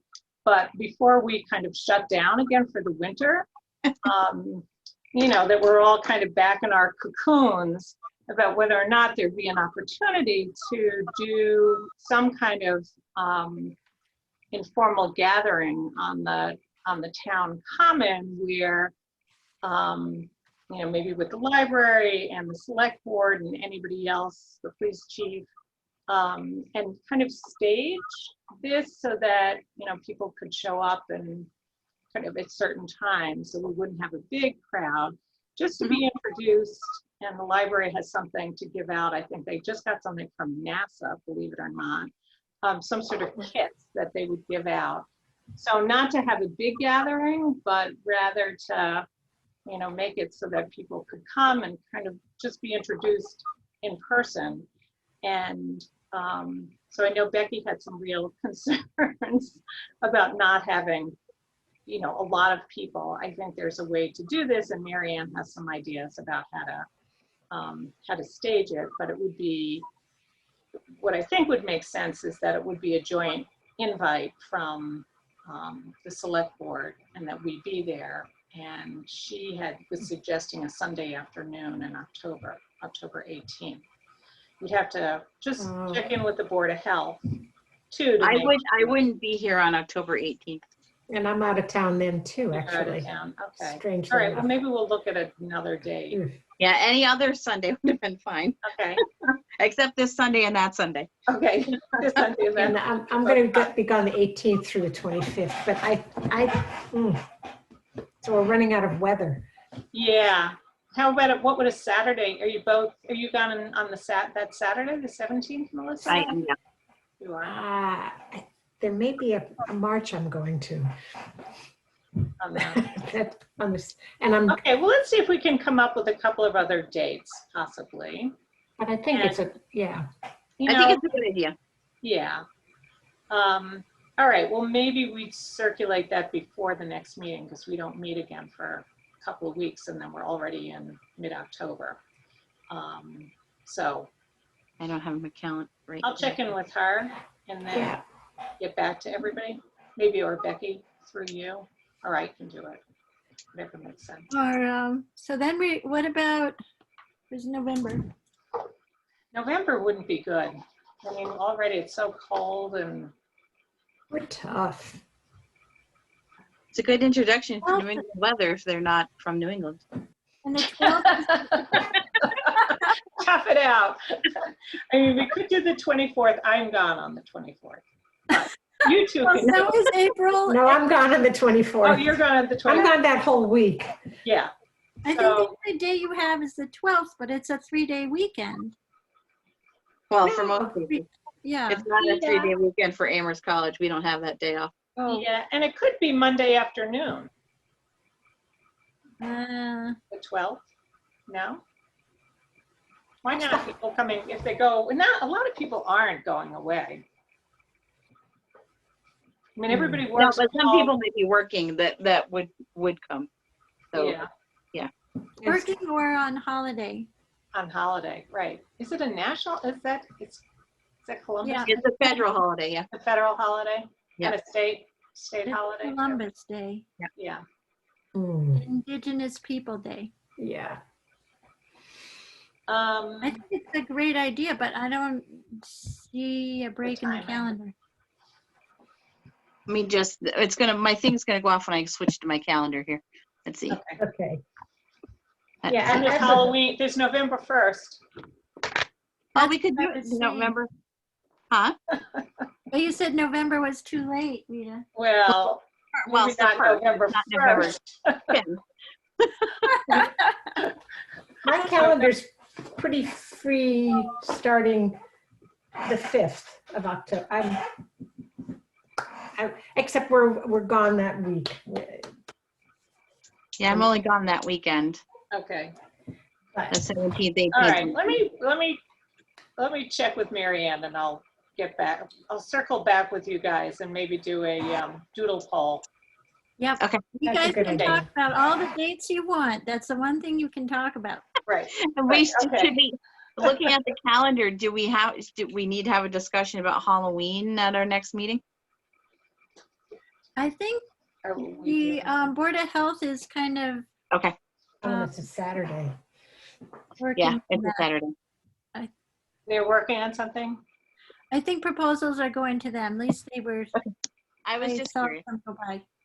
I was just curious to know what if we had to make a decisions or, I mean, Halloween's pretty safe. Everyone's wearing a mask already, right? So, But I think the CDC put out guidance saying no trick or treating. Yeah. yeah, I haven't looked at the CDC in a long time. Well, Yeah. but when I read through their guidance, Rita, it said that type of thing, don't hand out candy, no trick or treating. And then the caveat was if you're sick. Oh, really? I didn't see that part. I just saw that. I'm pretty sure that's what it said. Like, who would well- hand out candy if they were sick? Oh, my God. Yeah, so it Yeah. sounded like it was kind of wide open. Yeah. Oh, But I It's a- know door-to-door trick-or-treating is being discouraged. Yeah. And we've always had that kind of thing on the town common, right, where people park their cars. And Yeah, but that's kind of, yeah. I don't know who organized that.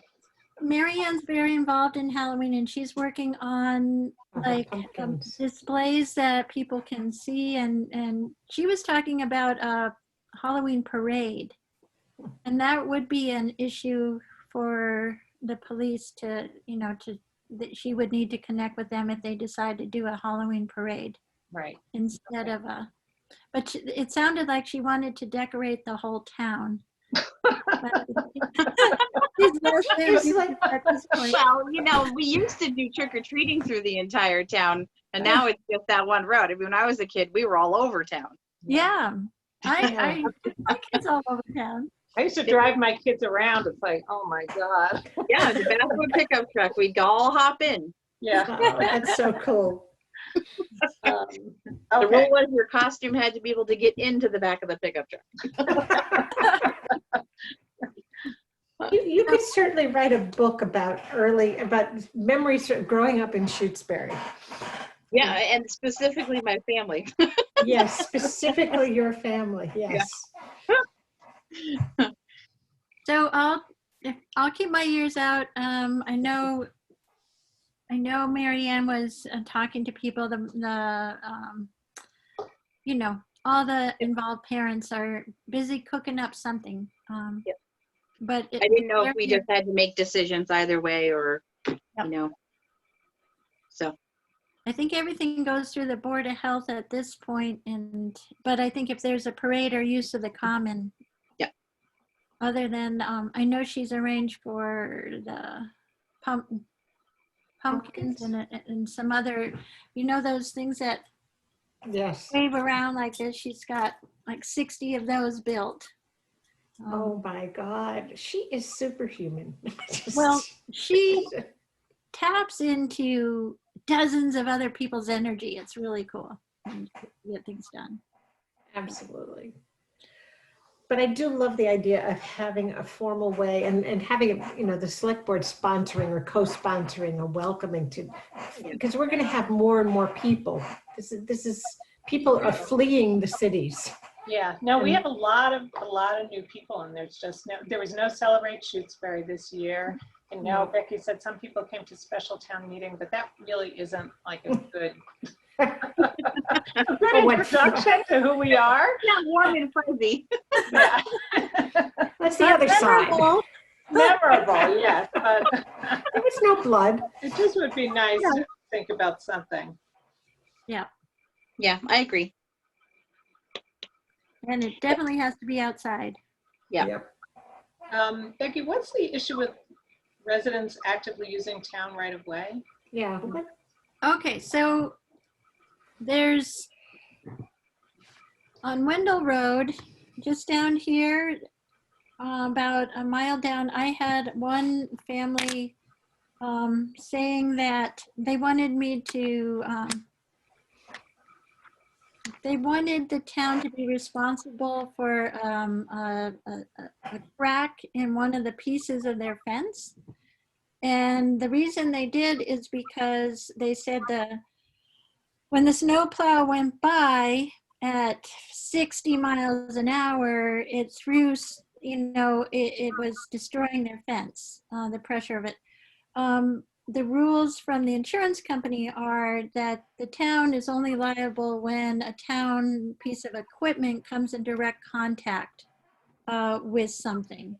So, but the main problem the person had is they didn't do it, but their prior owner built the fence in the right of way. It's only like 2.5 feet from the paved road.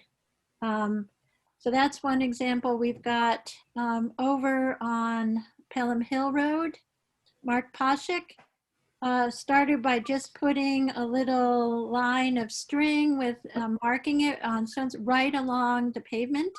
He now has piled wood, cordwood, right up to the pavement. So, it's become a physical obstacle that it's in the right of way. And and there's 2 or 3 other places I've noticed. I don't have their addresses, just driving around town where people, I know there's another one down on Locks Pond Road. On the right-hand side as you go down, they have paved a section of their front yard right to the edge of the town pavement. They have paved the town right of way, and they are using it for parking. And once winter comes, that's going to be a major problem. And so I want to get a letter out now, just saying, okay, you can't, this is the town right of way. It's 25 feet from the center line on either side. Generally, we haven't done surveys of every inch of every road, but generally that's the recommendation and what people should go by, and they shouldn't construct anything within 25 feet of the center line. And I just want to get that reminder out there and make sure people are aware that what they're doing is not appropriate, and it can cause damage, especially if a walker or jogger is going past Mark Poshik's house. Oh, that's a problem, They could yes. be creamed Yeah. because they have no escape routes. So that one is a physical danger. And so I just want to get that out there before winter comes. I think the folks that have paved that section, I don't know what, I'll go talk to people, but I want to get the letter out first as an introduction to the subject. And I just wanted to check in with you guys to make sure that would be something you would be supportive of before I do it. Or I won't do it if you aren't supportive of it, so. So this is a general letter, and then as far as individuals go, then they would be approached in person, or? Well, I'm gonna write the same letter to the cases I see. There's probably 3 to 6 of them, and then follow up with a phone call if I don't get one first. Mm. Yeah. And what's our recourse?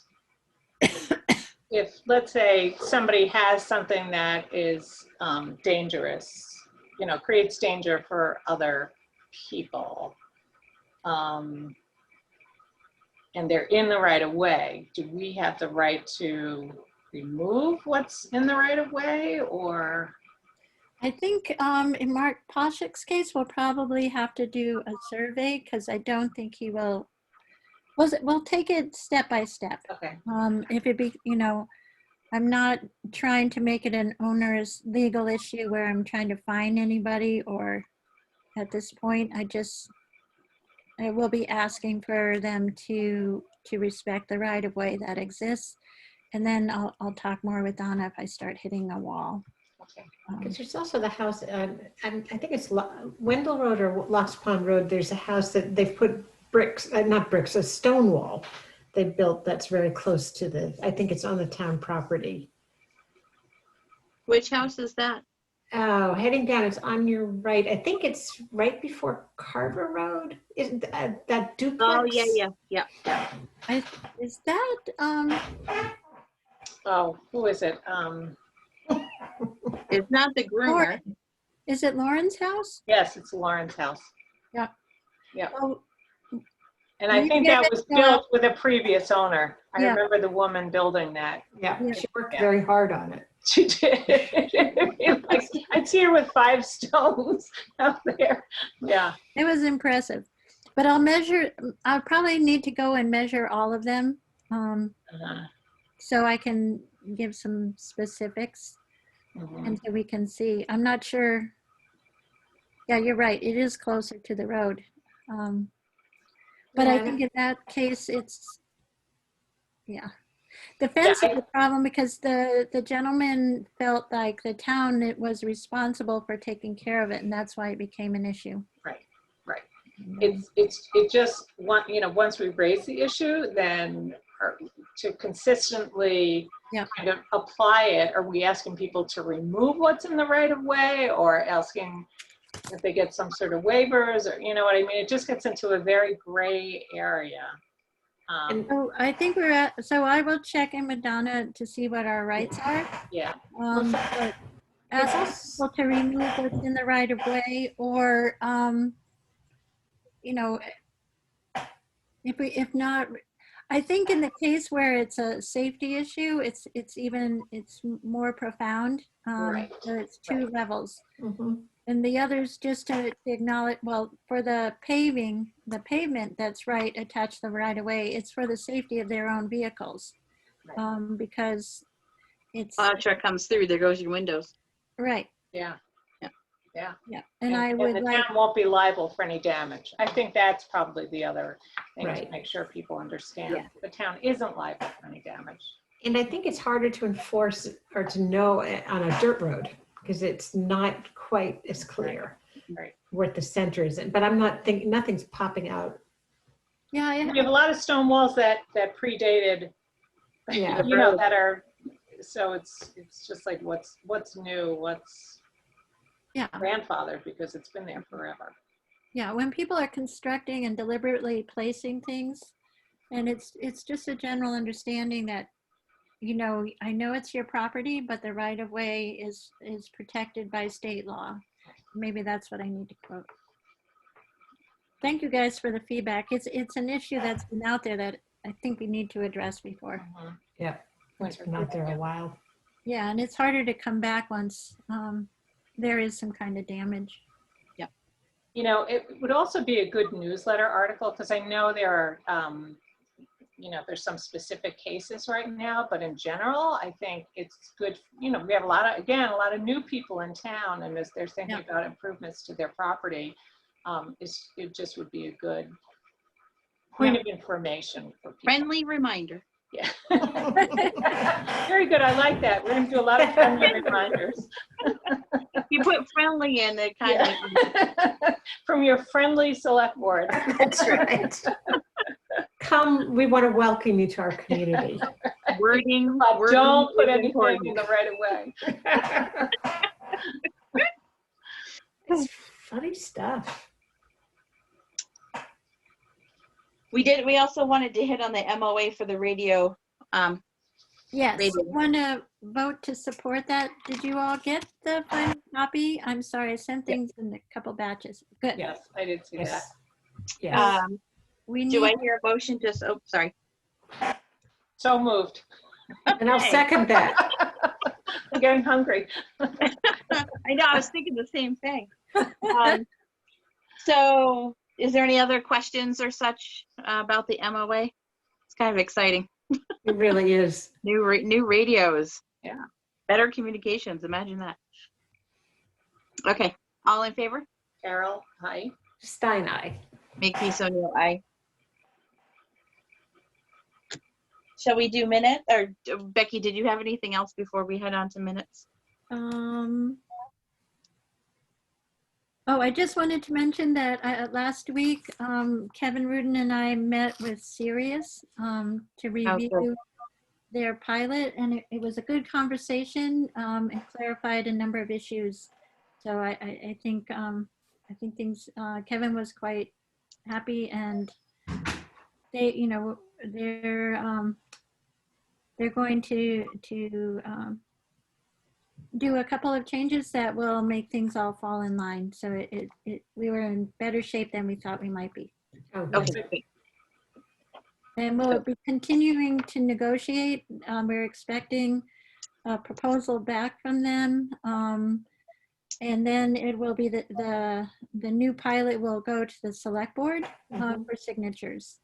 And we went back and forth on the idea of making it a more dense legal document, but it doesn't really warrant it. Donna was suggesting making it more like our really official pilots with the solar farms, but as the payments are more voluntary, it doesn't seem to warrant that. So it'll be very close to what was originally written. That will come to you for your review after. And will the amount change, or? Yeah. Okay. And the assessors will be reviewing it first, and then they'll recommend it to the select board for signature. Okay.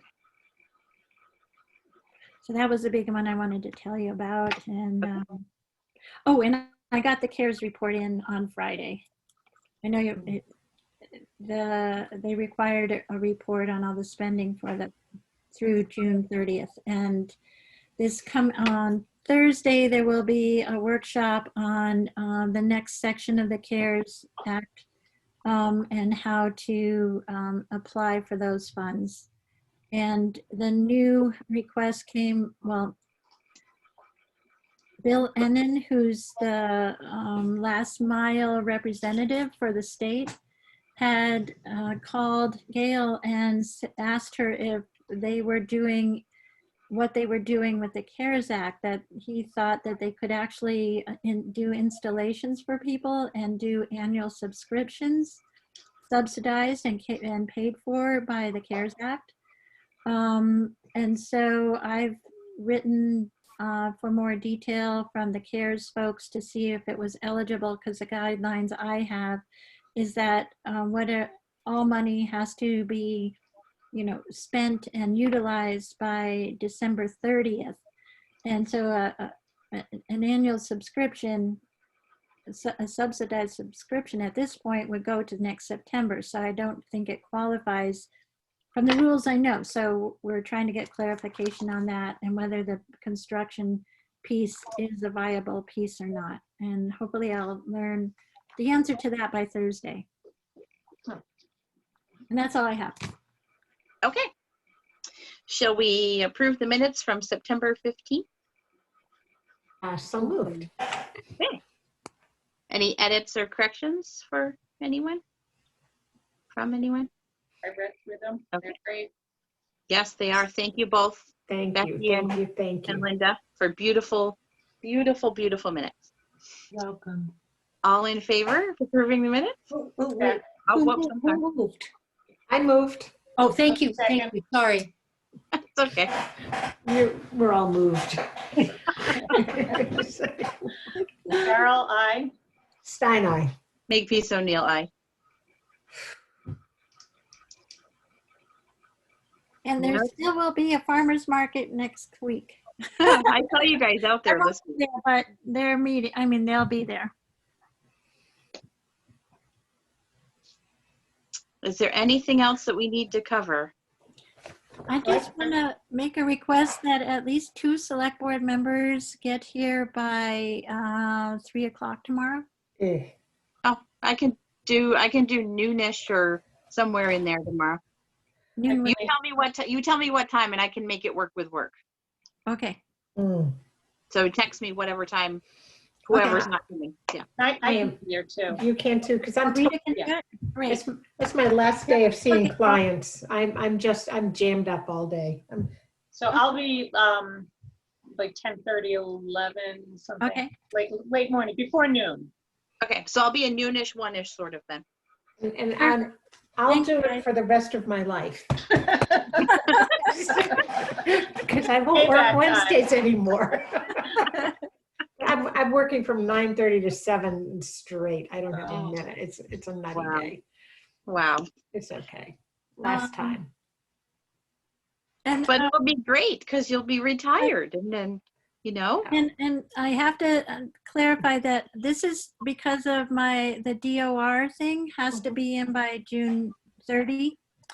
And I might not have all the warrants, so I might need, so if April comes for the warrants, then we'll just need one person to come for the warrants because they won't be signed till Thursday. Okay, I can come in on Thursday and sign warrants. Okay. yeah, I can make that work too. I'll do it all day. No, With my nephews in school, there's not like lunchtime stuff that I'm doing with them because they're both in remote school and they have like a 20-minute break for lunch or something like that. So Okay. I can't disrupt the day too much. Their day. So I'll disrupt it for you. Yeah, my day can be interrupted. Theirs is, Yeah, it's a challenge. that's amazing. I don't know how the teachers are doing it and the kids and families, but they're doing it. My sister's not liking first grade. She's like, this is hard. Yeah, I've got, my great nephew is in kindergarten and, his parents have worked so hard to limit screen time. And now it's, you have to sit in front of the So it's screen like for 8 3 hours. hours. Um, He's starting in person on Thursday, kindergarten in Amherst. Wow. Trevor Hi. was going to, but he decided to stay home instead. He liked the remote learning spot place. It's okay. That's good. Let it be. We'll All see. right. So, All right, ladies. So future agenda items, I guess I just want to follow up from John's Yep. during the public comment. mhm. Is there further discussion about the banner and how is everybody feeling? Mm. Is this okay a to good talk question. about? I Well, think, we can talk about maybe it put as it an on the agenda next item. agenda. That, I don't know. Okay. I'm thinking it could get really, really charged. And That's my thought. And that's not the Which is intent. your thought, Melissa? My thought is that it could be, well, the discussion could be decisive, divisive. And I think, do we put it on the agenda for the next time, or do we think about it if for a future agenda? Maybe in a different political climate in the world, do it a little bit later. I don't know. Those are kind of my thoughts going through my head. You both knew I wasn't a proponent of putting it up, so I'm trying not to let that, No, I think you are walking the fine line beautifully. Yeah, So- I just don't want to ignore How about I propose that somebody take a point on writing a response? 11. I think maybe if you write a letter to address some of the issues, and that would make it so you're not ignoring the issue. Well, and maybe the way to do it would be more like how we ultimately did the letter to the town right after, in June, and maybe each of us sort of, craft something that then we blend together, because with that, so it's sort of, I'm not sure how we can have this discussion publicly, Right. but that might be a way to do it. the sort of what, okay. So I think the way that happened is if Rita and April wrote a letter and then Melissa kind of pulled it all together last time. That's, yeah. That's what I did with the one statement that Elaine and April and I did on the George Floyd thing, statement that we made. But we So they- can't, so April and I can't do that without. Together. No, you don't do it together. You just write your response. April would write hers. I see. And I brought it, and I took it, see. and I brought Okay. it together. Okay. Yeah. Okay. So you write them and give them to Becky. Becky forwards it to me, Okay. and then okay. I give Becky the draft for you guys to look at. Does that make sense? So mine might come in, I think mine will be in the, like, bullet points. That's fine. What is that? Okay. Yeah, thoughts or All right. And I think- however you creatively do those things, that's Okay. perfectly fine. And we could have that within by the next meeting. Yeah. Because I think it's an opportunity for the community, but I think we may need facilitation to really make this work. It's a tough Yeah. one to do on Zoom.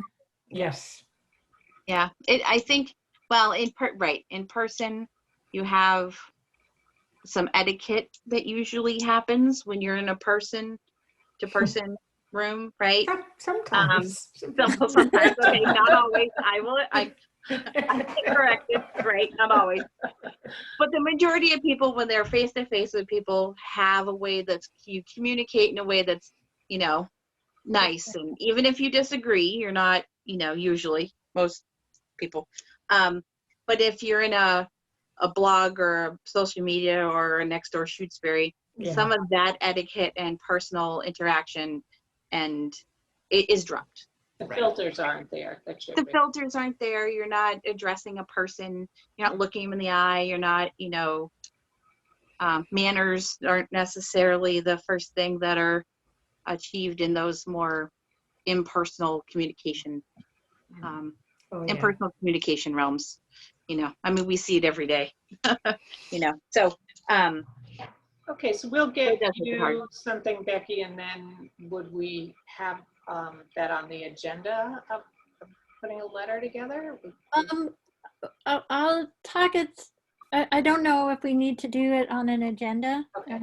I might just, and it might be Melissa this time, just because there's such scrutiny. It might be that if all three of you write something and I pull it together, so there's no. Yeah. I'll just check with Donna, make sure if we can do it the other way without any kind of issue, then we will. The last time we didn't have somebody, so anyway, Right. I'll talk to Melissa. We'll talk about that.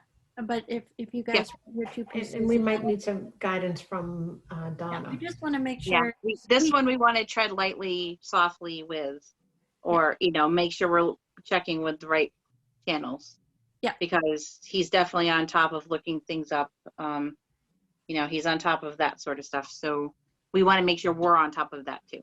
Yeah, you want to be extra cautious in your Yeah. procedures. Yep. And still get a result that, so Mm-hmm. and I think if all three of you wrote something, I could pull it together. Great, But I'll check to make sure good, thank you. both ways Yeah. are I think okay. That's a nice way to address it. Yeah, and I think I agree.